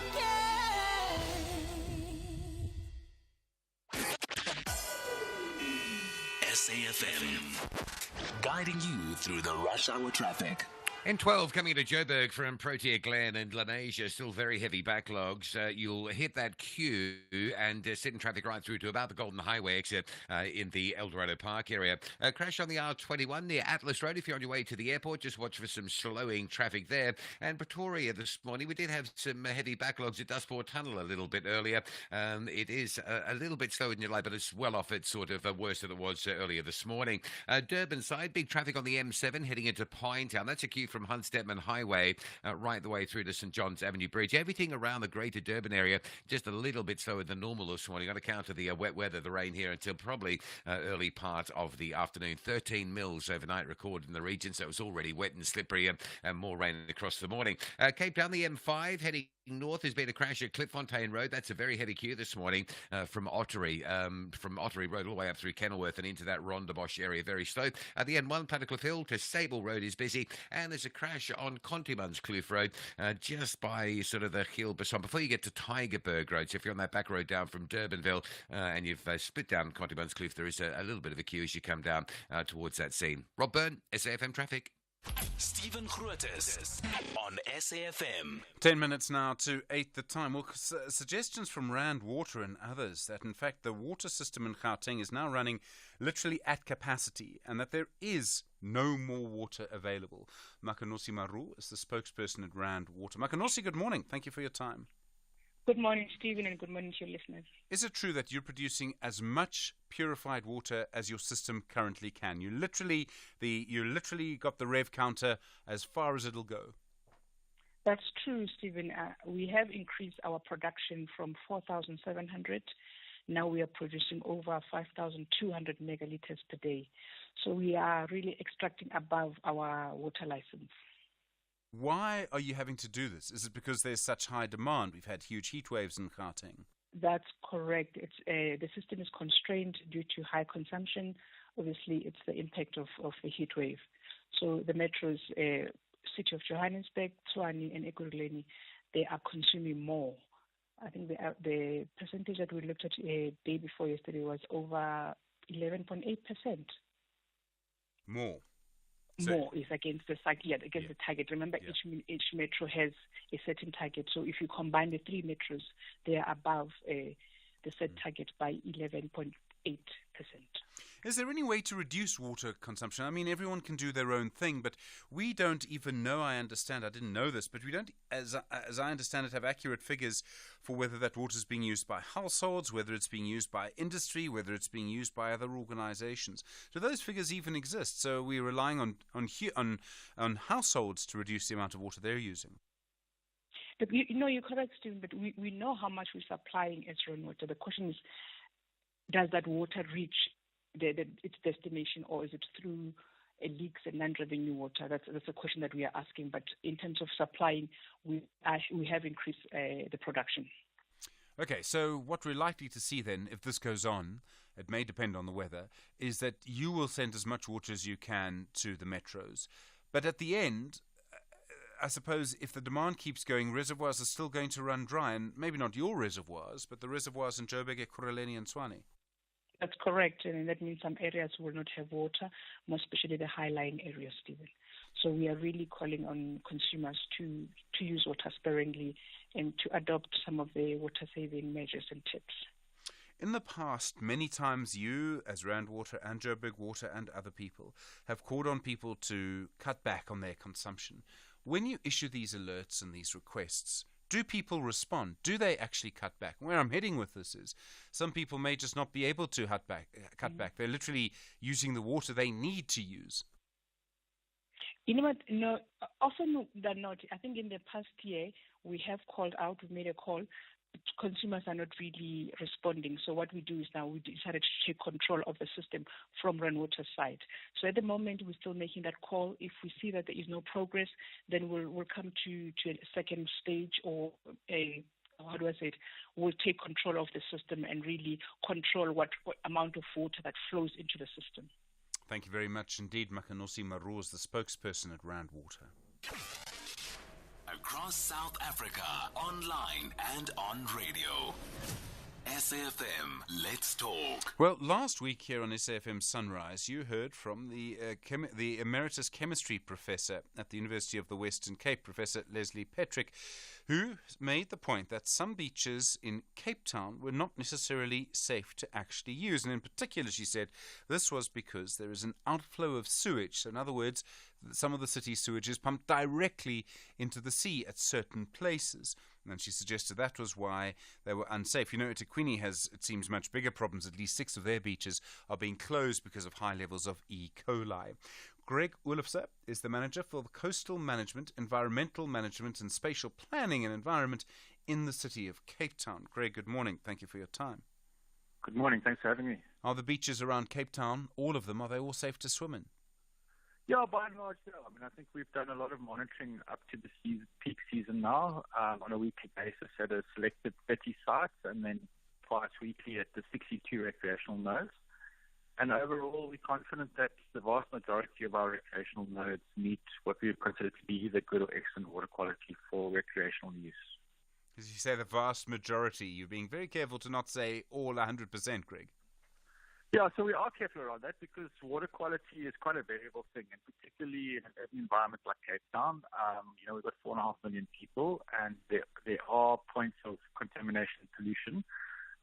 We're not in agreement with Professor Petrick that she suggests that the 3 marine outfalls are the cause of that. We've done a massive amount of work around the 3 marine outfalls and are able to show that neither or none of the 3 impact the shoreline or create any problems on the shoreline in terms of the National Water Quality Guidelines.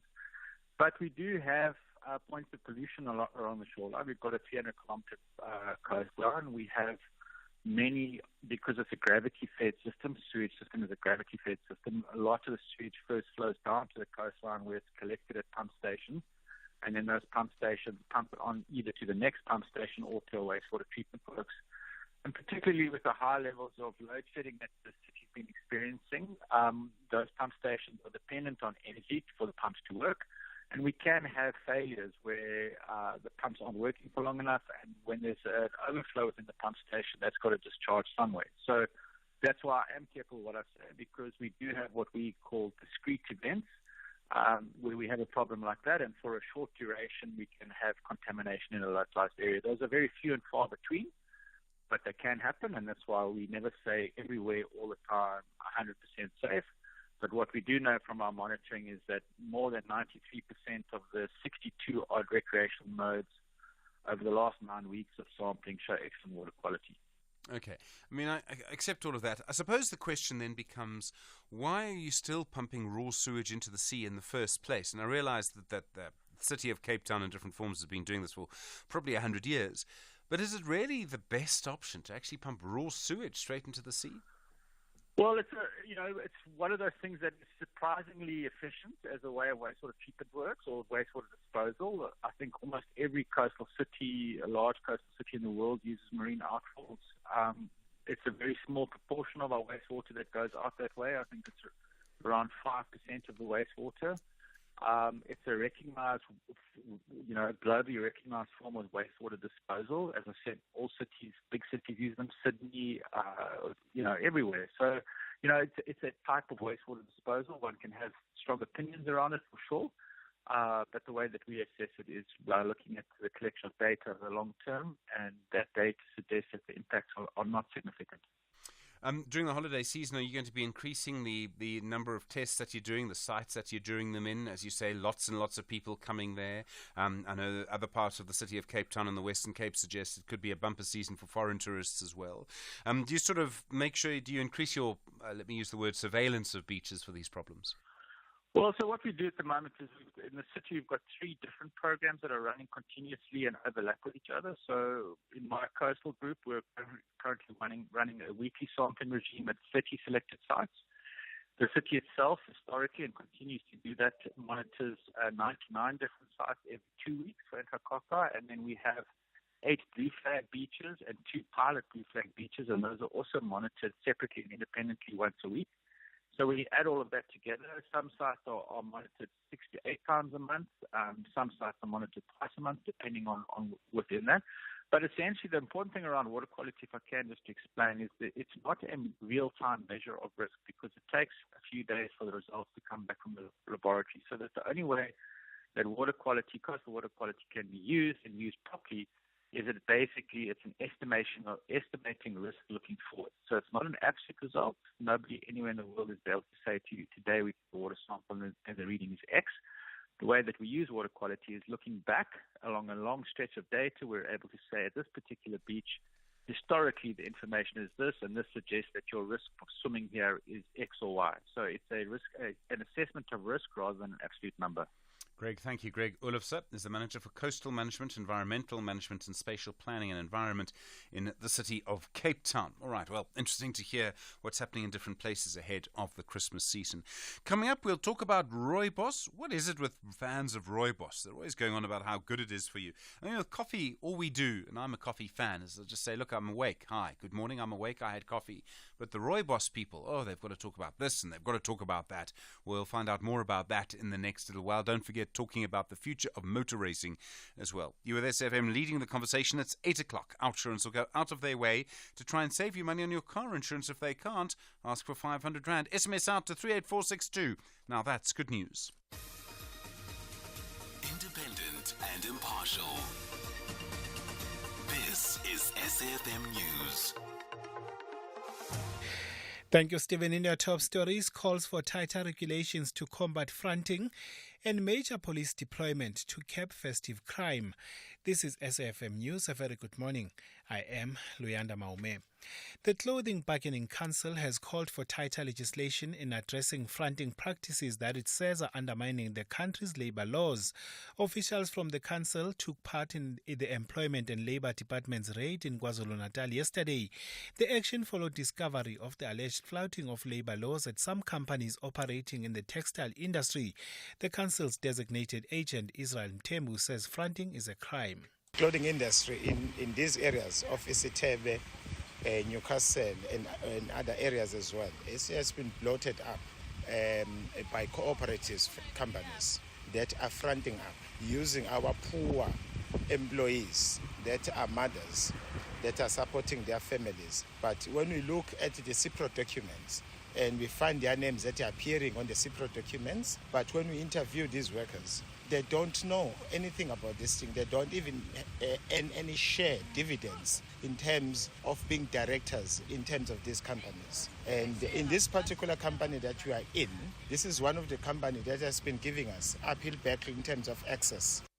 Meanwhile, the department's Inspector General Eki Muilwa has warned that those found to be violating the laws will be prosecuted. Got our work cut out. It feels like a revolving door where you go out, on the one hand, you're enforcing, on the other hand, you've got companies that constantly seek for ways of short-circuiting the system and even taking advantage of the system.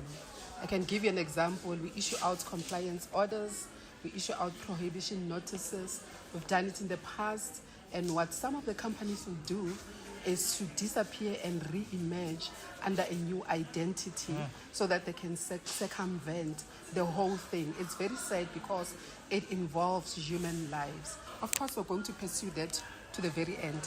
Where there's a need for prosecution, we're going to do that. The police department will today start its deployment of 10,000 officers countrywide to counter the sharp annual increase in crime rates experienced over the festive season. This will happen over 3 days. The official deployment will take place at a stadium in Paarl in the Western Cape. National Police spokesperson Atlenda Mate says the officers are expected to help deal with violent crime, including robberies and kidnappings. Our national safer festive operations are in full swing. We are focusing on aggravated robberies such as your cash in transit heist. We are focusing on kidnappings. Kidnappings are giving us a problem. We are focusing on GBVF-related crimes during the festive season along the borders. We are also focusing and intensifying our efforts to ensure that illegal immigrants don't enter or go out of the country, to ensure that they do get arrested. We are ensuring that illicit goods also don't enter the country. The City of Johannesburg's waste management company, Pick It Up, has urged residents to report its employees who are seeking festive season gifts from them. This follows residents' complaints that some of the company's staff are demanding Christmas gifts. Company spokesperson Muzim Kwanazi says Pick It Up employees are not allowed to demand gifts from the public. This practice has created an opportunity for unscrupulous individuals not associated with Pick It Up in any form to impersonate Pick It Up employees and demand gifts from ratepayers. If legitimate Pick It Up employees demand gifts from residents, the affected residents should take a picture of the implicated employee, note the registration number of the vehicle used, and report the incident to Pick It Up's call center on 0100 55990. A new draft final agreement has been published at the UN Climate Summit in Dubai. It calls on countries to transition away from the use of fossil fuels, but not phase them out as it has been demanded by many of the participants at the meeting. The text is published after marathon talks in Dubai. The BBC's Carl Nasman reports. We know that there were ministers and delegates still in those backroom negotiating rooms until about 3 a.m. last night, trying to work out some sort of language that everybody here can agree on. And remember, at these COP summits, it has to be a unanimous decision. So it's not a surprise maybe that this has been a difficult negotiation, but still there has been some visible frustration from a lot of people that we've been talking about, just given what's at stake. We know that 2023 was the hottest year on record. We know that scientists are saying we are well off track to get back onto these goals in terms of cutting emissions by about 50% by the end of the decade. They say that cutting fossil fuels has to be a big part of that. And finally, the Palestinian militant group Hamas says the UN General Assembly's passing of a resolution calling for an immediate ceasefire in Gaza is a step in the right direction. It says it confirms that the prevailing international will is in favor of Israel stopping the aggression against the Palestinian people. But Israel says the ceasefire would only serve to prolong what it terms the military group's reign of terror. Sherwin Bryce-Peace reports from the United Nations in New York. The resolution not only demands an immediate ceasefire, it also reiterates demands for all parties to comply with their international law and humanitarian law obligations, and further demands the immediate and unconditional release of all hostages, as well as ensuring humanitarian access to them. Two amendments introduced by Austria and the United States condemning Hamas failed to garner the necessary two-thirds majority for inclusion. Israel's envoy signaled that a humanitarian ceasefire would only benefit Hamas and gave no indication that his country would comply with the General Assembly's decision, as he labelled the majority politically biased. Sherwin Bryce-Peace, SABC News, New York. Recapping your top story, the Clothing Bargaining Council has called for tighter legislation in addressing fronting practices that it says are undermining the country's labour laws. For SAFM News, I am Luyanda Maume. Headlines at 8:30. Hello, Luanda. Thank you very much indeed. Those were the top stories for this hour. Don't miss out on a possible car insurance saving. SMS out to 38462 for a quote. Outsurance, where you always get something out. Do you like surprises? Yes, you're going to love this one. SMS out to 38462 and ask Outsurance to beat your current car insurance premium. If they can't, ask for R500 cash or R1,500 if you've been claim free and with the same insurer for 3 years. SMS out to 38462. Outsurance is a licensed insurer and FSP. T's and C's apply. A very good morning to you. In your SFM sports headlines, it's cricket. The Proteas get the job done against India, and they turn their attention tomorrow to the third ODI taking place at Wanderers. And we also have soccer action. Real Madrid's, they've got a perfect Champions League group stage start. We'll find out more just before 8:30. SAFM, guiding you through the rush hour traffic. Slow moving traffic now on Joburg, Mike 1 running north. This is between Gold Reef City and the Crown Interchange area. Also locally there, a crash on Main Reef Road driving inbound to Joburg at Church Street, right in the heart of Crown. So just watch there's some backlogs there. Durban, it stays reasonably slow going into Pinetown. That's a queue on the M7. It's eased up from Hunstedman, but from the N3 highway, you'll sit in towards St John's Avenue Bridge territory. Also a crash before the Reservoir Hills area. So if you're driving in from New Germany and Claremont side along the M19, just as you come through the top of Westerville, that all gets very slow. Cape Town, a bit of pressure on the N2 at Somerset West Victoria Street. That's probably going to be with us all day today. And the M5 running north stays heavy from Ottery, driving into a crash scene by the Klipfontein Road exit at Rondebosch. Rob Byrne, SFM Traffic. SAFM Sunrise. A vivid start to your day. 8 after 8, good morning. You're with SAFM Sunrise. I'm Stephen Grootes. Glad you're with us. The future of motorsport, from the roar of the petrol engine to the whine of the electric car. We'll talk about that in the next little while. Looking forward to that conversation. Still continuing conversations around nuclear energy. I'm always intrigued. You never really know what conversation, what direction a conversation on SAFM and SAFM Sunrise will go. And I mean, you hear that throughout the day, don't you? You just don't really know. Sometimes you think, oh, I know where this is going to go. And then suddenly everyone takes a short left and it goes in a different direction. Looking forward to the holidays. I'm afraid I am one of them. I'll be away. I'm sorry, Luanda Mayome, but Luanda will be here. John Gericke will be here. Mdu Stanza. Melissa will be here. Melissa joining our team yesterday, so she'll be here as well. And lots going on, of course, over the next little while. We'll take your calls, 086 000 2032. We'll talk more about nuclear energy. You heard from the ANC Youth League leader Colin Malachi a little earlier. We'll talk also about the beaches. I don't know if you've been to Durban. Is the infrastructure in Durban improving or not? The city keeps telling us that it is, but I don't know if it is. We'll look at that. 10 after 8.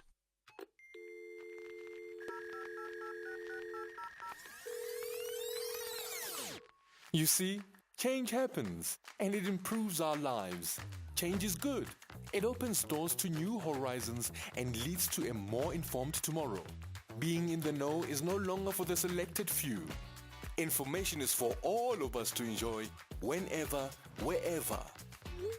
Sunday World, putting the latest stories, sports results, exclusive video content and celebrity news at your fingertips.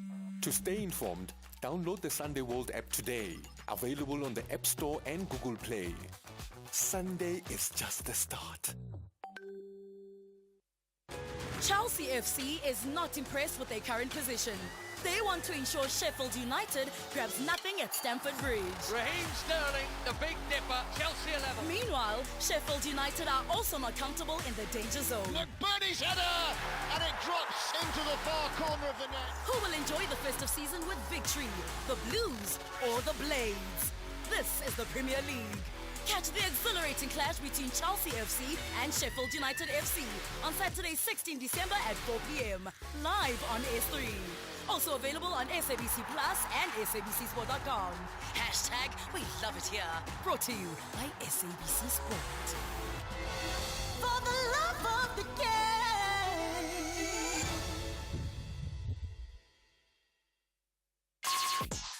Call us on 086 000 2032. Well, conversations around nuclear energy this morning. A lot of people against it. One or two for it. You heard Andrew in Cape Town. Pumzile Olifants called in. You'll know him, I think, as Pumzile from Human Store. Pumzile, hi.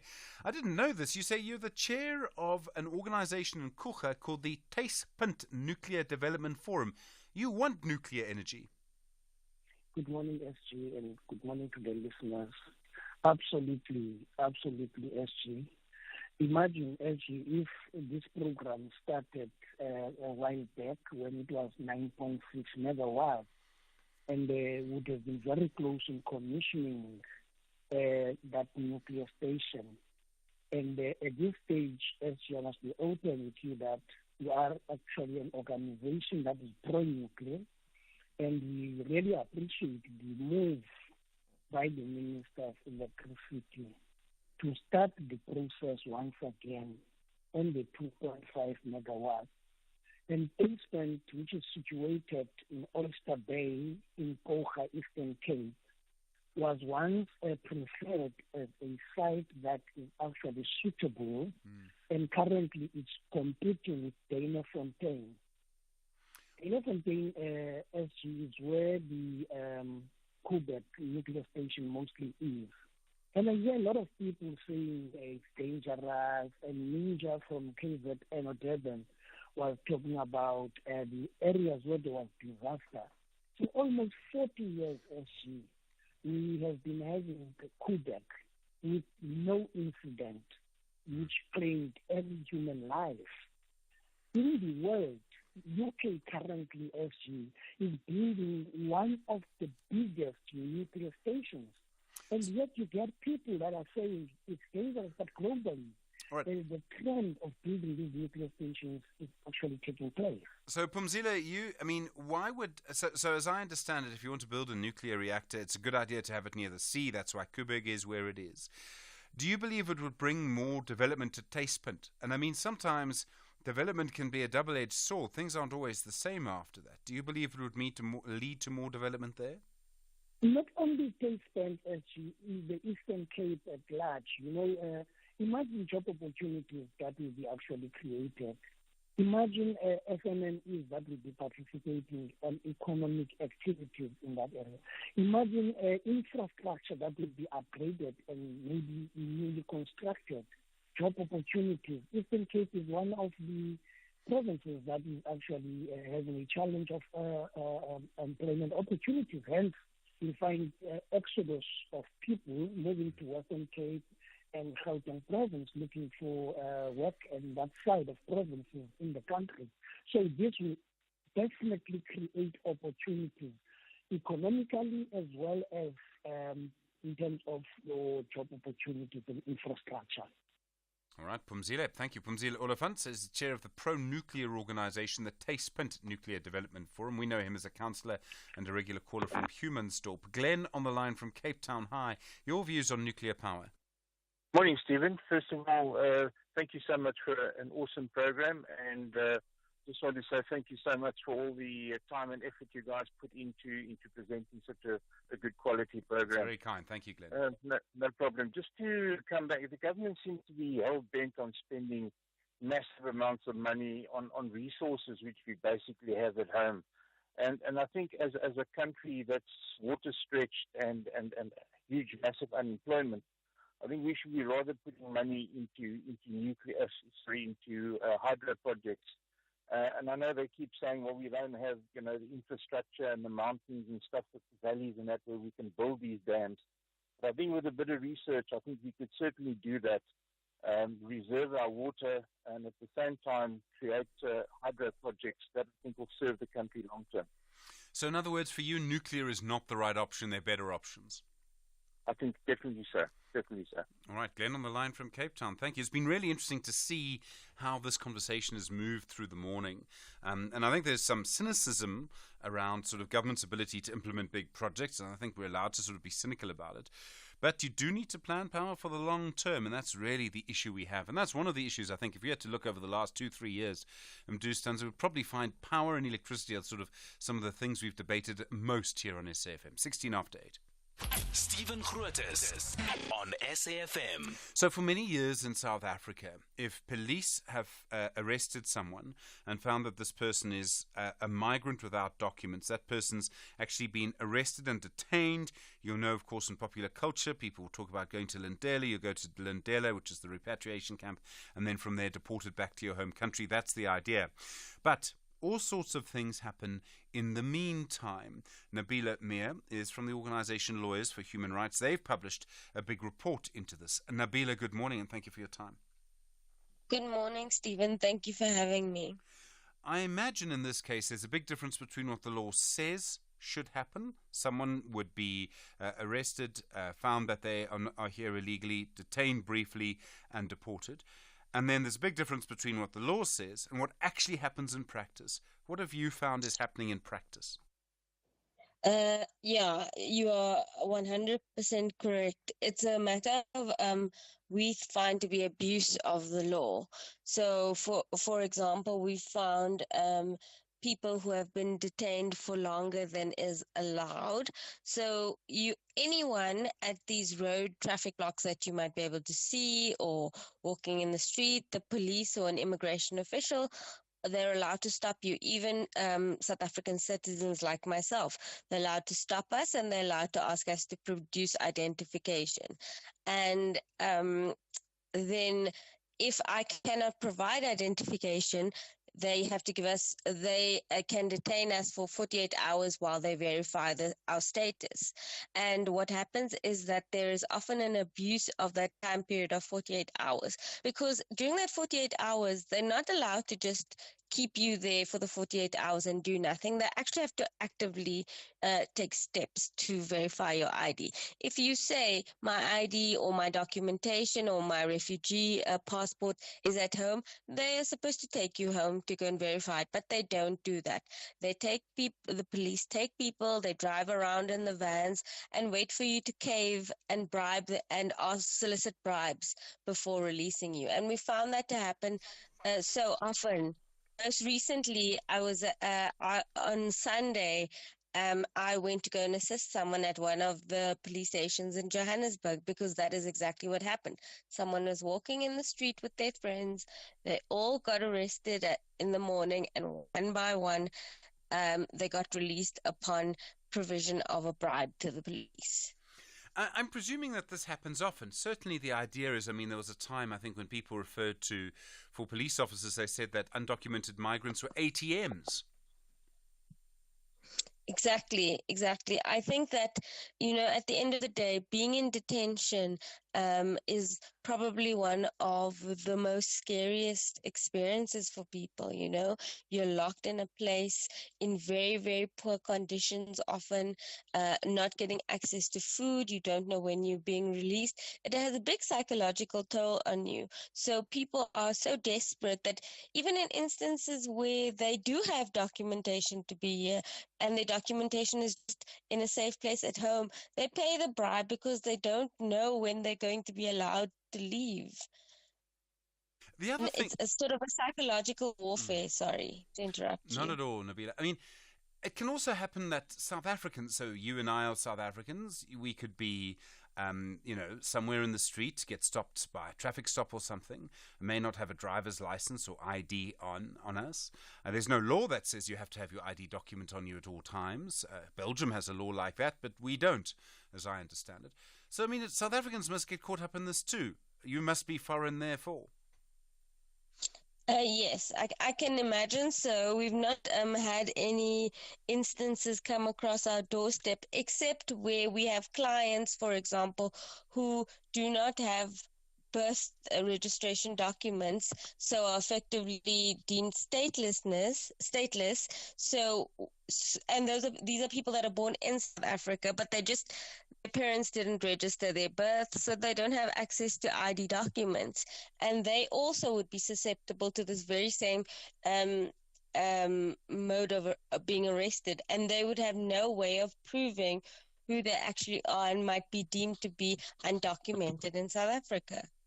There's we've known about these police abuses for many years. Is there any intention, any move by anyone to actually deal with them?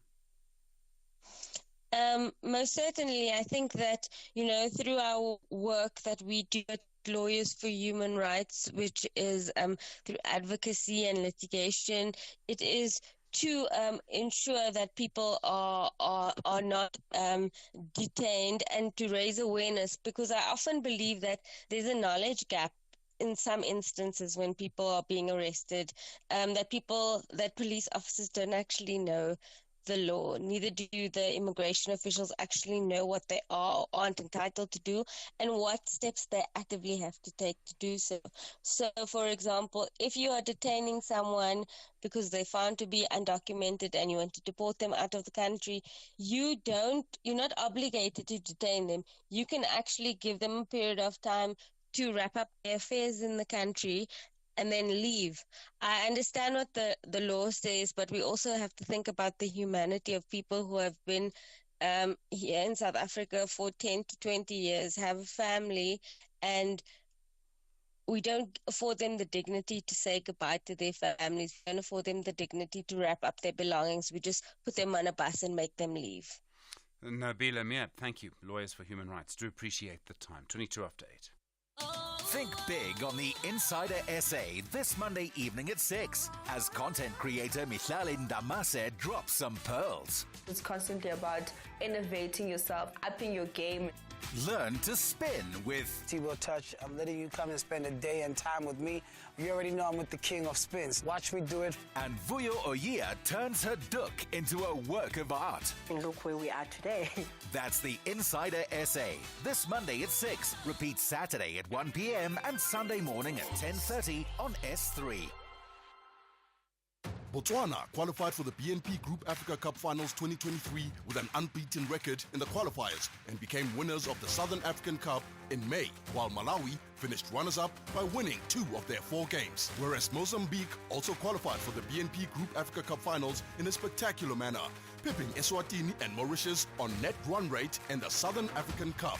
Witness the thrilling action from 11 to 19 December, live on SABC Sport on DTT Channel 4. Also available on SABC Plus and SABCSport.com. Proudly brought to you by SABC Sport. For the love of the game. The Science of Life on SAFM. 24 minutes after 8 the time. Well, for many, many years, people who drink rooibos, the tea, have said it makes them feel better. Now there's some science to show that perhaps rooibos is helping gut health and digestion and also alleviates inflammation. Dr. Hanel Sadivan-Gilson is a senior researcher at the Center for Cardiometabolic Research in Africa. That's in the Division of Medical Physiology at the University of Stellenbosch. Dr. Sadivan-Gilson, good morning and thanks for your time. Hi, good morning. Thank you for having me, and good morning to the listeners. If you're not feeling great, your stomach is a bit icky, how does rooibos help? What does it do?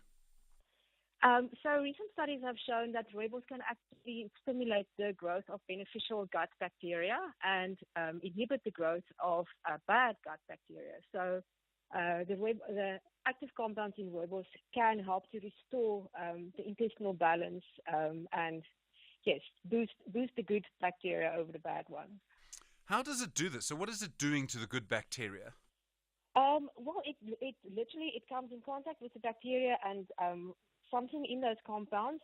We haven't really investigated compounds individually, but we can tell that they directly stimulate the growth of the good bacteria. Okay, and then that obviously makes you feel better. Does it happen quickly? That has not been investigated or really researched in humans. We know that from laboratory studies, but because in the gut, the rooibos and the gut bacteria come into direct contact with each other, the studies that show it directly in a culture dish in the laboratory, those are a valid model to give us an indication of what is happening in the gut. But for humans in general, clinical studies, we've not really delved into that. It's interesting that, I don't really drink rooibos. I'm a coffee person, I'm afraid. Maybe it's because I get up relatively early in the morning.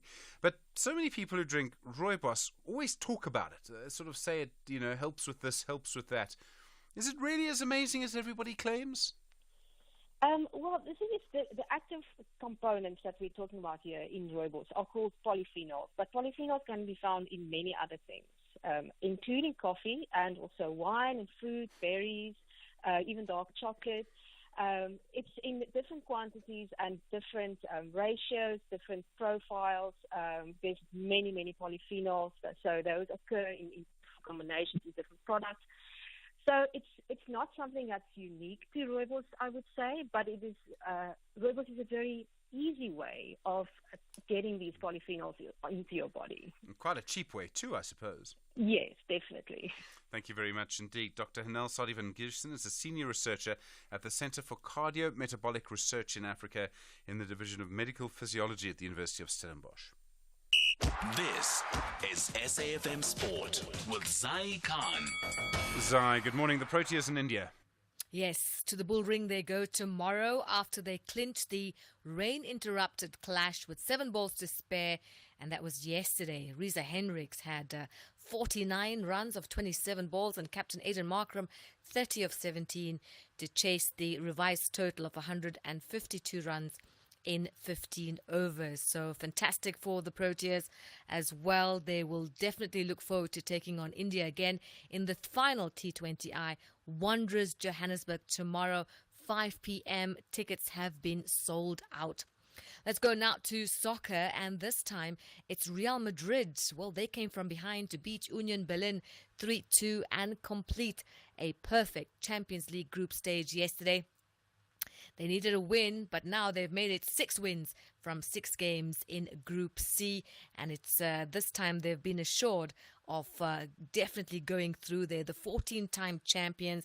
They've got the likes of Jude Bellingham, Rodrigo, as well as Luka Modric.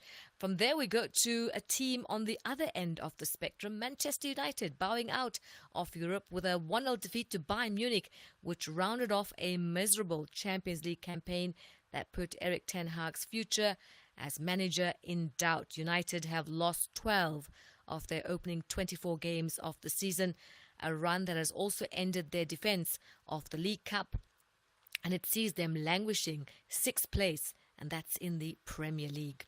Well, from soccer we go to rugby, and it's France scrum half Baptiste Serin been ruled out of contention of next year's Six Nations with a shoulder injury. The 29-year-old held hopes of a spot in Le Bleu squad for the tournament starting in February, with captain Antoine Dupois missing, and that was due to his Olympic Sevens commitment.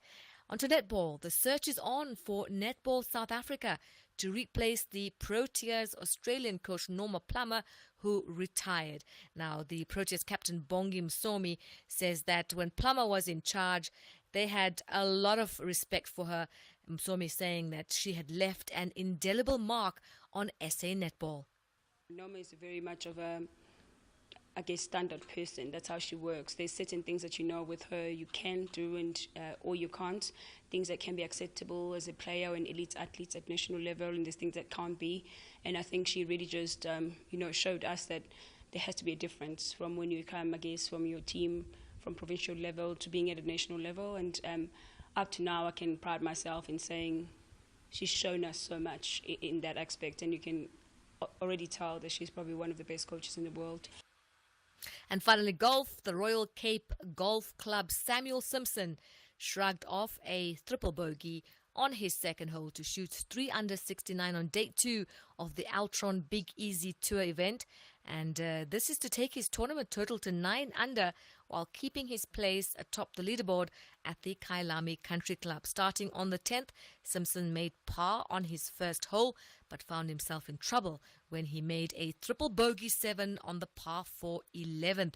He found a bit of joy, though, on the par 5 when he birdied that hole, but those gains would soon be taken from him, no thanks to a drop on the 4th. Again, the 21-year-old Simpson proved himself a steady performer and sank another birdie on the 15th. We'll have a wrap of more sport for you on SFM at around 12:30. I'm Zai Khan. Zai, thanks very much indeed. We'll look at the future of motor racing. That's next. You with SFM, leading the conversation, 8:30.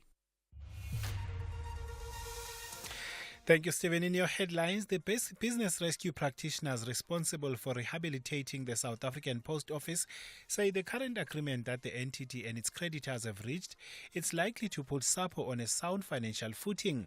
They say about 70% of SAPO creditors have voted in favor of business rescue instead of allowing the liquidation process to ensue. The Clothing Bargaining Council has called for tighter legislation in addressing fronting practices that it says are undermining the country's labour laws. Officials from the council took part in the Employment and Labour Department's raid in KwaZulu-Natal yesterday.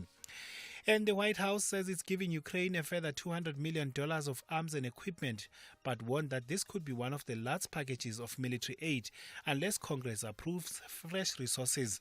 The announcements followed the meeting between President Joe Biden and his Ukrainian counterpart. I'll have details on these and other stories at 9. SAFM, guiding you through the rush hour traffic. Well, Gauteng highways are open and free-flowing this morning. The only exception is the Mike 1. That's heavy from Gold Reef City. Going to queue all the way through to Crown Interchange. Over in Durban, the N2 stays heavy through the roadworks, but also now breakdown between Inanda Road and Queen Nandi Drive. So N2 North coming up through Spaghetti Junction, through the roadworks of the M13, over Mgena Road and up through Inanda. Absolutely jam-packed. Big queues going into Pine Towns, M7. That's all eased up as well towards St John's Avenue Bridge. And a major back backlog in Cape Town around the Edgemead, Boortessuck and Summer Greens area, trying to get through to Century City, Canal Walk and Montague Gardens. Been a massive crash scene on Bosmansdam Road, westbound in front of Summer Greens before you get to Montague Drive. So that traffic coming on Bosmansdam Road, deep back into Boortessuck, Edgemead Drive, Freiburger Road, out of Edgemead and Boortessuck, that's all heavily backed up. And the N7 is a real problem, queuing from Goodwood, from 4 Trekker Road, all the way up towards that Bosmansdam, traffic in that Bosmansdam off-ramp, very heavy. Nearby, Marine Drive, the roadworks there for day 3 at Woodbridge Island, so passing the Milnerton High School, it stays busy. And the M5, an earlier crash at Clifffontaine Road is just sort of queuing traffic a bit longer than normal this morning. You're going to sit from Kenilworth up that M5 to the N2 highway exit. And there's a big queue if you're heading out of Cape Town, and roadworks around the R44 Klapmuts exit. That's a queue from almost back to the R304 Stellenbosch off-ramp. About 15 minutes to work through that. N1 outbound towards Paarl. Rob Byrne, SAFM Traffic. Mediated conversation on SAFM. 27 minutes to 9 the time for your mediated conversation this Wednesday morning. Over the last few weeks, the Formula One driver Lewis Hamilton has again said he does not believe Formula One can continue in the way that it is without having at least one Grand Prix race in Africa. In particular, he suggested that we as South Africa should host a Formula One Grand Prix again for the first time since 1993. Meanwhile, the sport of car racing is changing. Earlier this year, there was the Formula E race in Cape Town.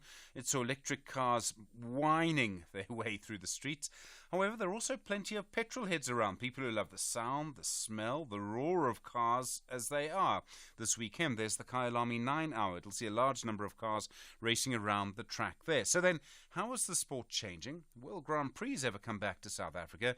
And the races that we're watching, how will they change, especially if electric cars have huge acceleration? Well, first this morning, Kelvin Watt is the head of sport of Africa and the Middle East for Nielsen Sports. Then Ian Banner is the chair of Go Green Africa and the E-Prix in Cape Town. He arranged the race this year.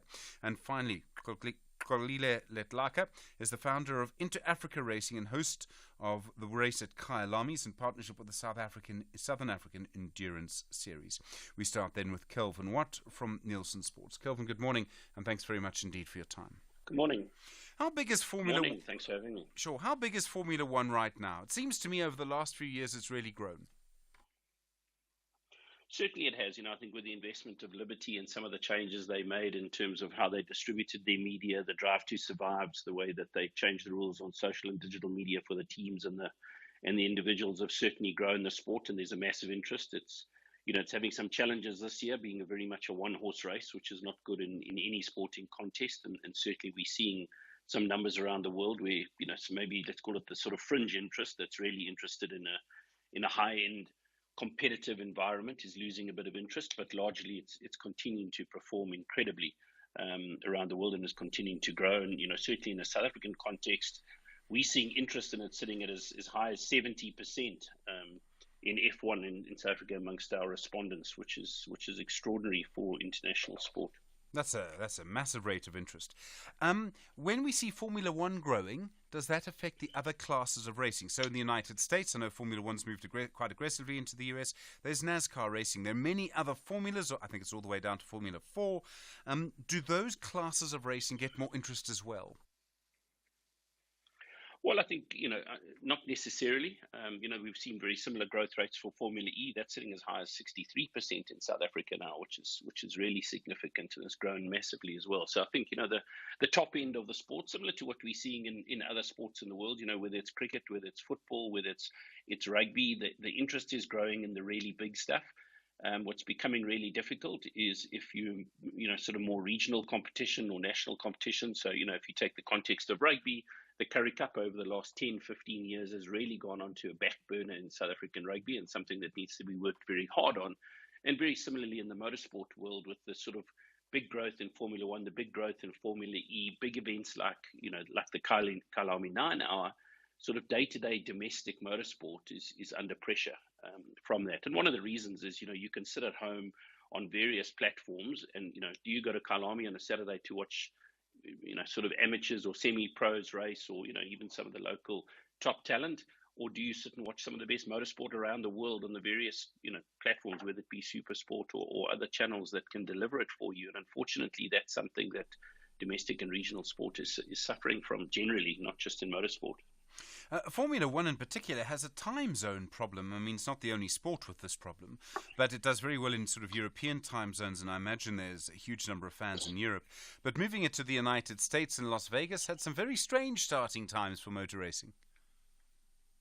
Yeah, they did, and I think one thing that you've really got to credit Formula One for in the Liberty Group is for really moving with the times, and they understood that fundamentally and were willing to make that decision. And obviously, if you're running a race, like that in Las Vegas, which effectively doesn't sleep, and I mean, effectively most people aren't awake during the day. There, most of the fun and games goes on at night. So I think from a Las Vegas perspective, it was quite normal for something big to be happening in the middle of the night. It's not an unusual occurrence. The boxing events are often in the early hours of the morning there and things like that. So it's not an unusual thing in Vegas, and I think that's really what it shows, that the maturity, the use of data and insight that F1 is applying to what it does around the world today, that it's really very, very aware of its audience, of its consumer base, and is playing into that. And so, that time zone might have been not so great for the drivers, but certainly for the consumers, the European viewers, etc., worked out really well. The fact that Formula One is not in Africa and it claims to be a global sport. I mean, Lewis Hamilton, is he putting his finger on something? He can hardly claim to be global if there's an entire continent of over 1 billion people that it's not coming to. Sure. Look, I think, it's easy to say. I mean, obviously financially, and I know you're going to have a chat further about Formula E. Putting on events of this scale and this size require a huge amount of investment from governments and cities and sponsors and others. And given the socio-economic state of South Africa, it's a tough thing to put these things on. This is not it's not child's play. These are seriously big events that require huge amounts of investment and commitment. Certainly, the benefits for those territories are enormous. I've just come back from Abu Dhabi and just seeing how that's grown. I was last there in 2018. In 5 years, it just seems to be like they've reinvented the event, the size of it, the scale of it, the amount of people, all of that. So, you're seeing that money pouring into Abu Dhabi, Dubai, and the United Emirates over that weekend.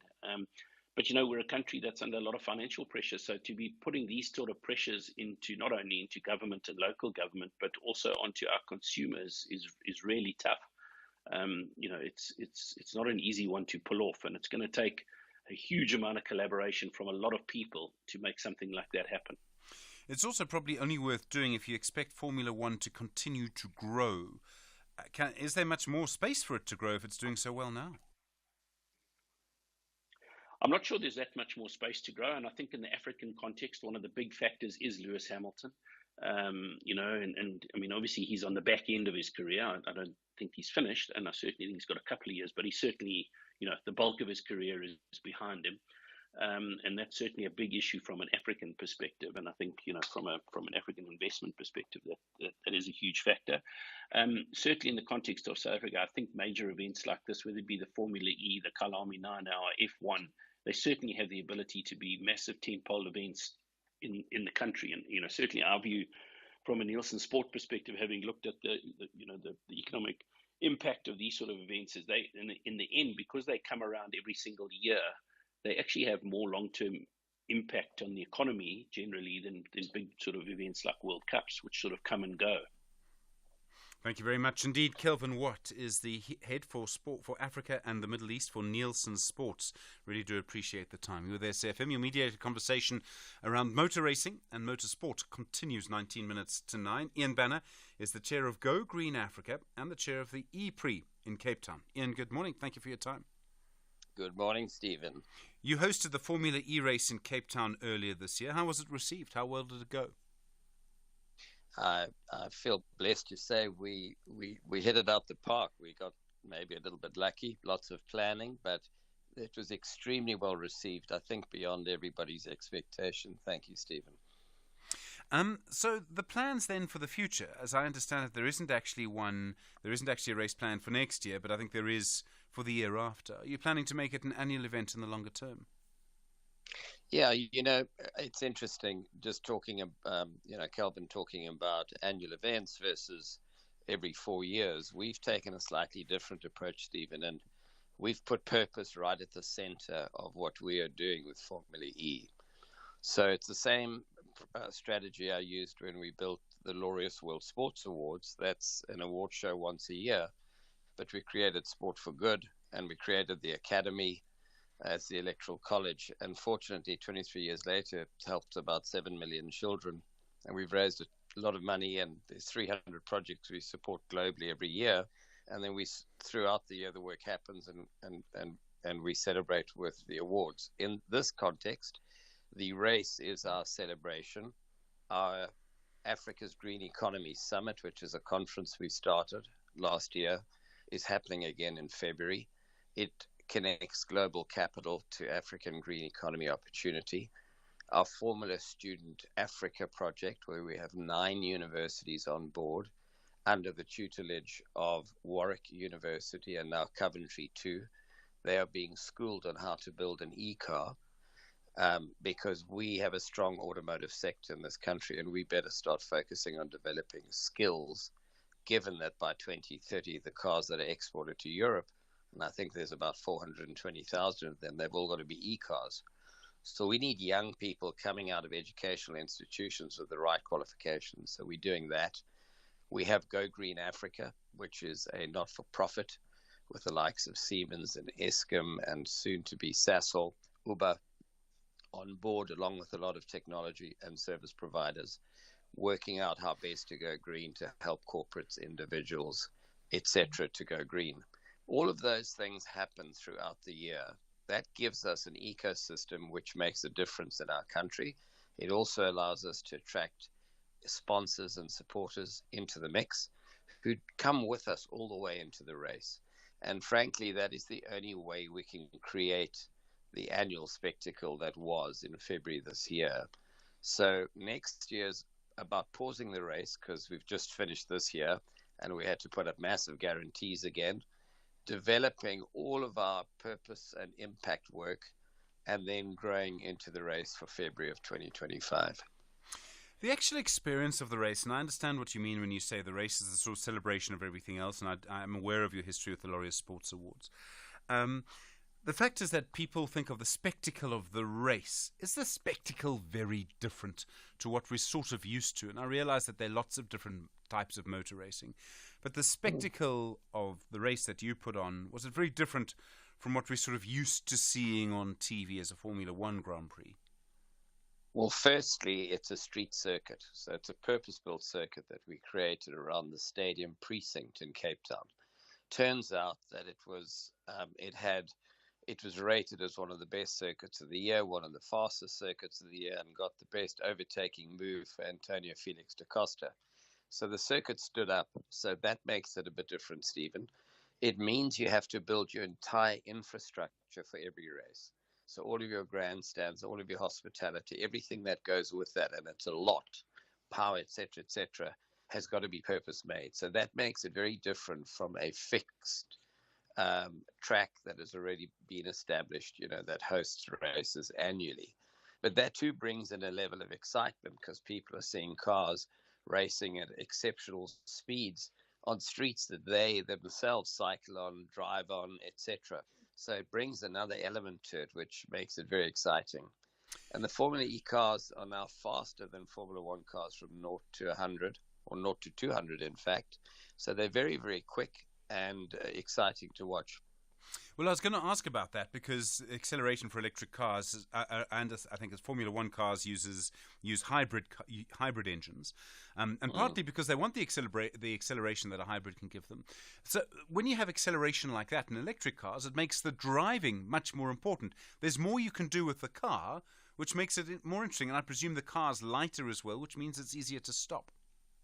Yeah, so it is interesting. I mean, I think one of the fascinating things is the fact that around 42% of the power in a Formula E car is regenerated in the race. So the mass of the vehicle drives against a motor that regenerates power back into the battery.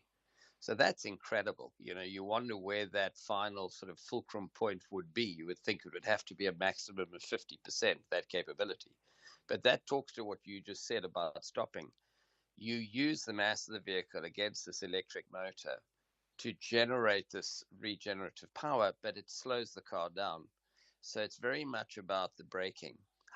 When you brake using a manual brake, a foot brake, when you use, the engine to slow you down. And that's a total skill set. They get these cars into corners where they have to pivot the car and point it in the direction they're going to be traveling because they are so quick. And it is a different set. They say it is, Formula E is regarded as having probably the best driver lineup out of all motorsport codes. That is a debatable point, but that's not me saying it. It's the experts saying it. And these are very, very skilled drivers. And of course, Formula E attracts a young audience. It's got a phenomenally strong young audience because it is akin to, e-racing on a computer.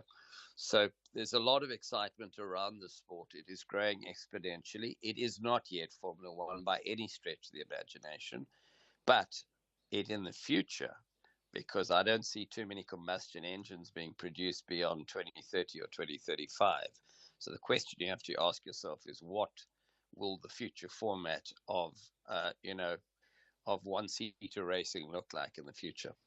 Ian Banner, thank you. Chair of Go Green Africa and the E-Prix in Cape Town. In a moment, Kwalila Letlaka, the founder of Into Africa Racing. You're with SAFM, 11 minutes to 9. SAFM, guiding you through the rush hour traffic. Well, a little while ago, the Mike 1 into Joburg coming through from Boyson to Monday was the heaviest highway, but that's even easing as well, so it's not a bad run through Joburg. A little bit of traffic on the R24 as you come from Edenvale and merge onto the N12. Now, Durban, rain this morning, and rain probably most of the day until the early part of the afternoon, so just drive carefully to avoid any bumps and shunts and crash inconveniences. The N2 North stays busy between Inunda Road and Queen Nundy Drive. If you're heading up towards the airport, that's a breakdown that's causing that delay. The M13 onto the N3 at Paradise Valley remains busy leaving Pinetown. Some lane closures still very much in place there. And Cape Town, a couple of issues. One, some roadworks on the N1 out of town around the Klapmuts R44 exit out towards Powell. That's a really big backlog of traffic. You sort of chicane into a single lane. And of course, it's the beginning of school holidays, so a lot of outbound traffic volumes and big queues from the R304 Stellenbosch exit, the Klippevel exit, right through Klapmuts and to a point just beyond that exit. And the N7 stays heavily backed up to Bosmansdam Road. Big queues, a lot heavier than you'd be expecting for this time of morning from the railway bridge in Goodwood all the way through the N1 up to Bosmansdam Road. The problem there is a big crash on Bosmansdam Road at Summer Green. So as you come off the N7 North, you're basically turning right into that crash scene and certainly into the traffic. So it's very heavy. Also, Marine Drive with roadworks just down by the Woodbridge Island, still sluggish on your way into town as you queue through the Milnerton area. Rob Byrne, SAFM Traffic. Think big on the Insider SA this Monday evening at 6 as content creator Mihlali Ndamase drops some pearls. It's constantly about innovating yourself, upping your game. Learn to spin with T-Will Touch. I'm letting you come and spend a day and time with me. You already know I'm with the king of spins. Watch me do it. And Vuyo Oyia turns her duk into a work of art. And look where we are today. That's the Insider SA. This Monday at 6. Repeat Saturday at 1 p.m. and Sunday morning at 10:30 on S3. Chelsea FC is not impressed with their current position.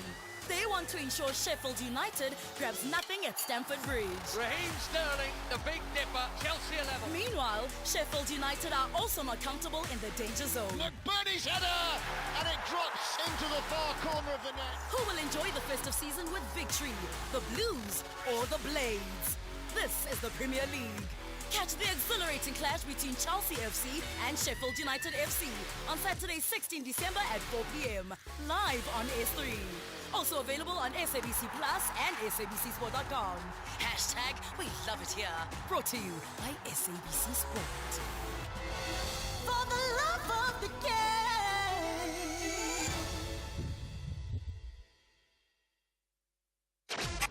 Mediated conversation on SAFM. 8 minutes to 9, the time. Continue your mediated conversation around the future of motor racing.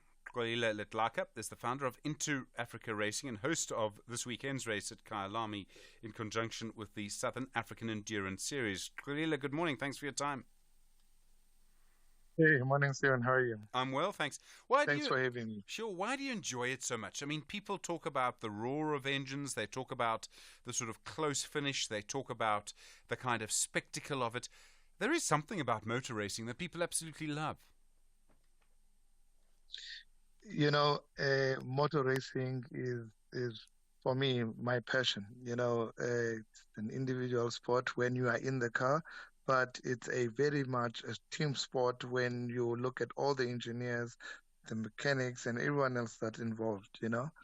But it is for me really a beautiful, beautiful sport to be involved in. And do you still see big crowds coming? So we spoke about, you heard about Formula One, how successful that's been. People are really watching that at home in South Africa. Domestically here, are people coming out to watch it in the flesh, to watch motorsport?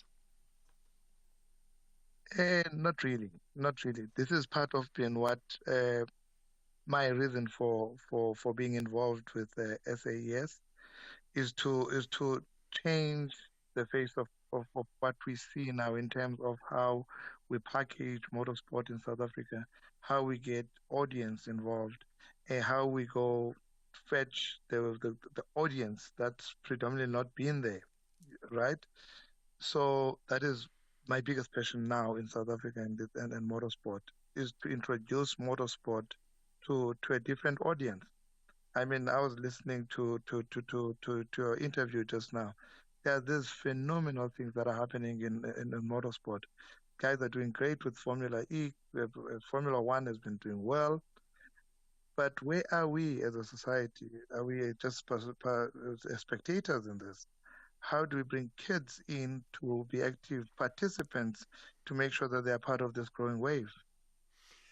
It also depends on what kind of car you're racing. Now, in some countries, they have domestic saloons, so you'll race cars that you could drive to work in. You literally take your car off the road and put it on the racetrack. That's quite fun to do in some cases.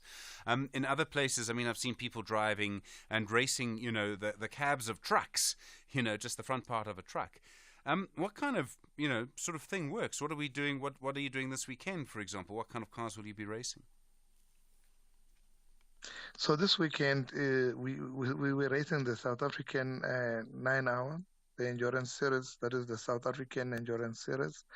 It is important to state it is not the Kyalami 9-hour that is hosted by the SRO that has a round of its event in South Africa.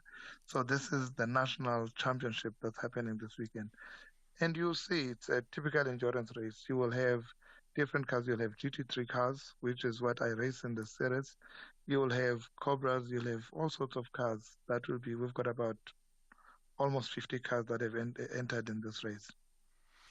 And do you find that lots of people are actually keen to drive? It's one thing to sort of be generating spectator support. Quite a lot of people quite like to drive their cars fast. Yes, a lot of people would like to be involved in motorsport and probably race their cars or even drive their cars.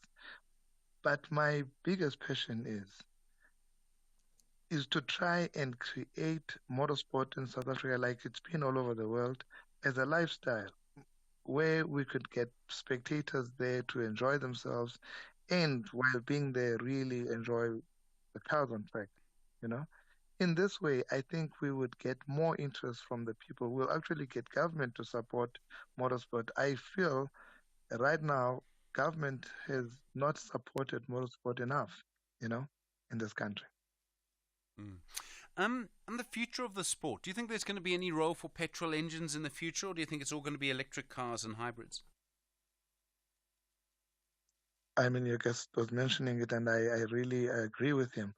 10 years from now, maybe 15 years from now, petrol engines will disappear. We're seeing Formula One now with hybrid engines, and I think in the future we'll have electric cars because that is what the world is moving towards.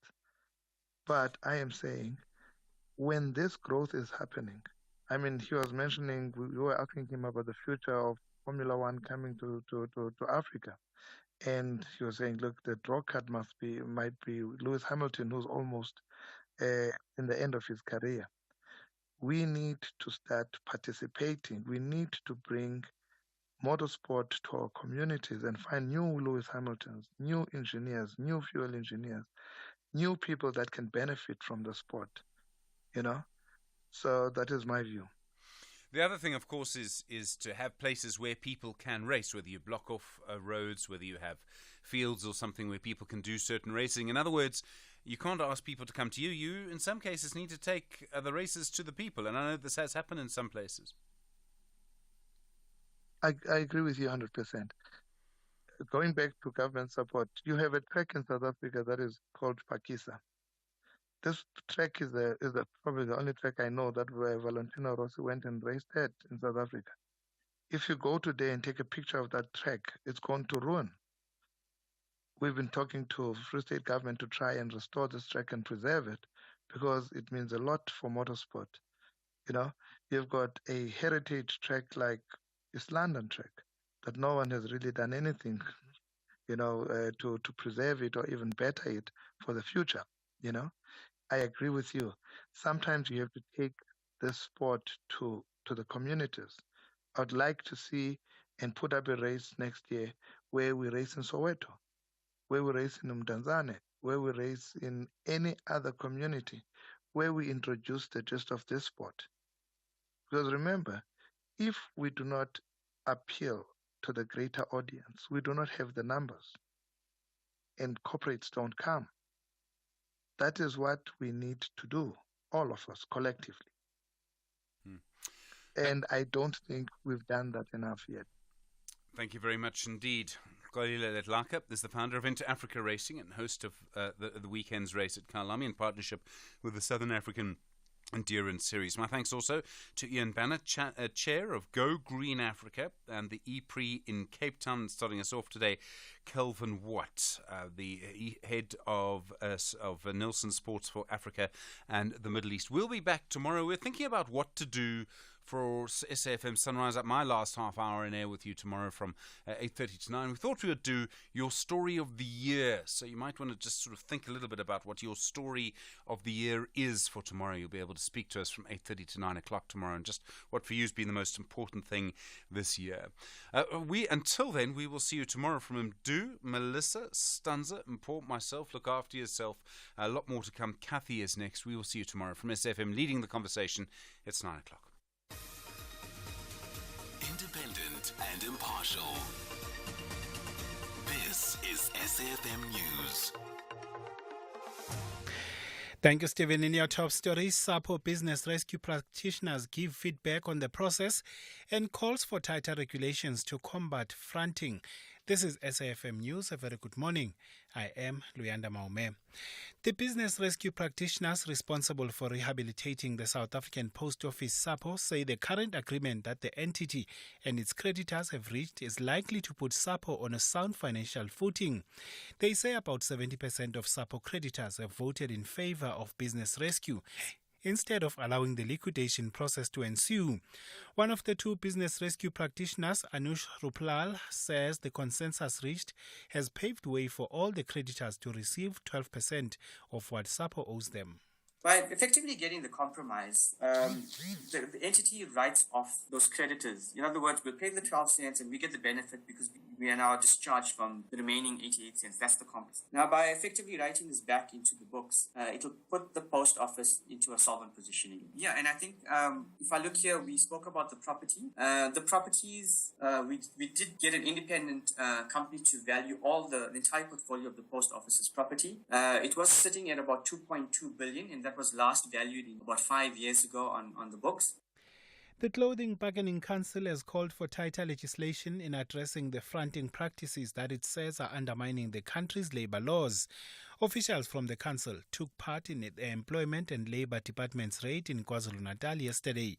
The action followed the discovery of the alleged flouting of labour laws at some companies operating in the textile industry.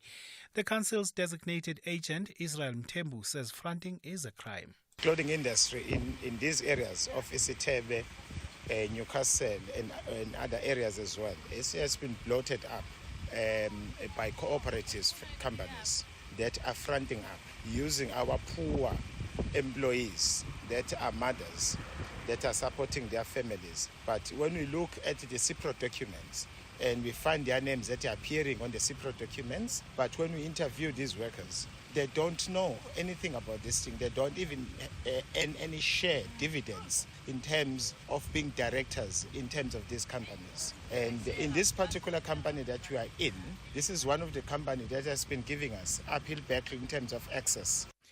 Meanwhile, the department's Inspector General Eki Muilwa has warned that those found to be violating laws will be prosecuted. Got our work cut out. It feels like a revolving door where you go out, on the one hand, you're enforcing, on the other hand, you've got companies that constantly seek for ways of short-circuiting the system and even taking advantage of the system. I can give you an example. We issue out compliance orders, we issue out prohibition notices. We've done it in the past, and what some of the companies will do is to disappear and re-emerge under a new identity so that they can circumvent the whole thing. It's very sad because it involves human lives. Of course, we're going to pursue that to the very end. Where there's a need for prosecution, we're going to do that. The High Court has granted the City of Cape Town an order to evict unlawful dwellers around the tennis courts in Greenpoint. The city says the dwellers have until January 31st next year to vacate the property. It says the homeless people will be accommodated at a city-run safe space. The city says it is awaiting a ruling on an eviction application for various homeless encampment sites in the CBD. The City of Johannesburg's waste management company, Pick It Up, has urged residents to report its employees who are seeking festive season gifts from them. This follows residents' complaints that some of the company's staff are demanding Christmas gifts. Company spokesperson Muzim Kwanazi says Pick It Up employees are not allowed to demand gifts from the public. This practice has created an opportunity for unscrupulous individuals not associated with Pick It Up in any form to impersonate Pick It Up employees and demand gifts from ratepayers. If legitimate Pick It Up employees demand gifts from residents, the affected residents should take a picture of the implicated employee, note the registration number of the vehicle used, and report the incident to Pick It Up's call center on 0100 55990. And finally, the White House says it's giving Ukraine a further $200 million of arms and equipment, but warned that this could be one of its last packages of military aid unless Congress approves fresh resources. The announcement followed a meeting between President Joe Biden and his Ukrainian counterpart. Volodymyr Zelensky said it was important for Ukraine and its allies to maintain a show of solidarity. It's very important that by the end of this year we can send very strong signal of our unity to the aggressor and the unity of Ukraine, America, Europe, the entire free world. Everything we talked about today will help us in the year 2024. Recapping your top story, the business rescue practitioners responsible for rehabilitating the South African Post Office say the current agreement that the entity and its creditors have reached is likely to put SAPO on a sound financial footing. For SAFM News, I am Luyanda Maume. Headlines at 9:30. SAFM 104 to 107 nationwide, leading the conversation. The 22-man battle at Borussia Park is high-level evidence of how powerful 3 points is. Borussia Mönchengladbach and SV Werder Bremen are both in dire need of victory to create a crucial path to the top half of the German elite league. Who will dominate the 90 minutes? The Foles or the River Islanders? This is the Bundesliga. Football as it's meant to be. Witness the nail-biting clash between Borussia Mönchengladbach and SV Werder Bremen on Friday, 15 December at 9:30 p.m. Live on SABC Sport on DTT Channel 4. Also available on SABC Plus and SABCSport.com. Hashtag We Love It Here. Brought to you by SABC Sport. For the love of the game.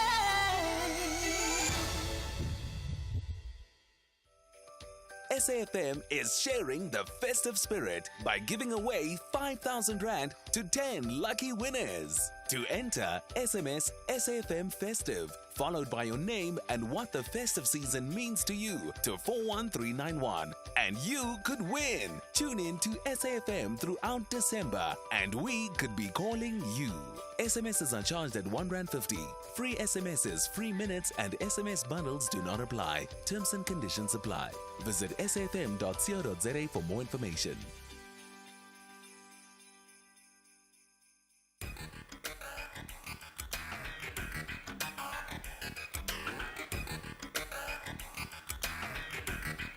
The Talking Point with Kathy Motlatlana. Weekdays, 9 a.m. till midday. the longest longitudinal study of humans ever conducted. It's called the Harvard Grant Study. It found that professional success in life, which is what we want for our kids, that professional success in life comes from having done chores as a kid. And the earlier you started, the better. That a roll up your sleeves and pitch in mindset, a mindset that says, there's some unpleasant work, someone's got to do it might as well be me. A mindset that says, I will contribute my effort to the betterment of the whole. That's what gets you ahead in the workplace. We all know this, and yet, in the checklisted childhood, we absolve our kids of doing the work of chores around the house. And then they end up as young adults in the workplace, still waiting for a checklist, but it doesn't exist. And more importantly, lacking the impulse, the instinct to roll up their sleeves and pitch in and look around and wonder, how can I be useful to my colleagues? A second very important finding said that happiness in life comes from love. Love of humans, our spouse, our partner, our friends, our family. So childhood needs to teach our kids how to love, and they can't love others if they don't first love themselves, and they won't love themselves if we can't offer them unconditional love. Instead of being obsessed with grades and scores when they come home, when our precious offspring come home from school or we come home from work, we need to close our technology, put away our phones, and look them in the eye and let them see the joy that fills our faces when we see our child for the first time in a few hours. And then we have to say, how was your day? What did you like about today? And when your teenage daughter says lunch, like mine did, and I want to hear about the math test, not lunch, you have to still take an interest in lunch. You got to say, what was great about lunch today? They need to know they matter to us as humans, not because of their GPA.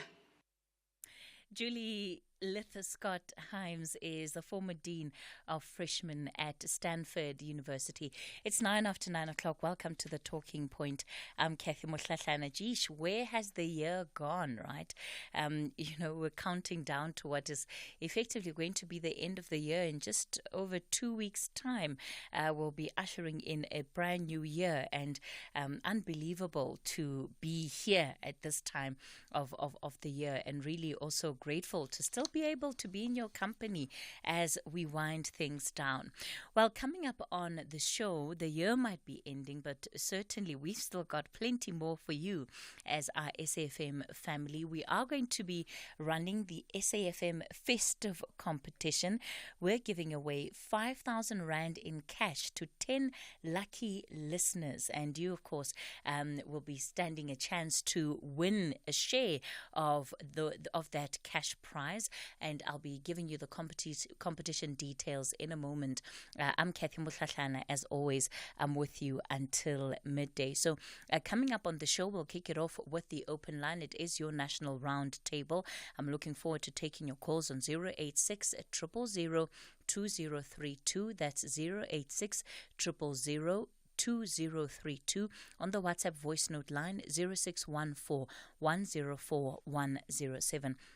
So coming up on the show today, then in the second hour of the show, we're going to be looking at a call that is being made by security companies. This is for female security guards to be excluded from doing night shift. We'll be looking at what is really behind this call, and there have been a number of security incidents affecting, in particular, female security guards who are working overnight shifts, and there is, of course, reason to believe that the women are more vulnerable to, especially in the industry.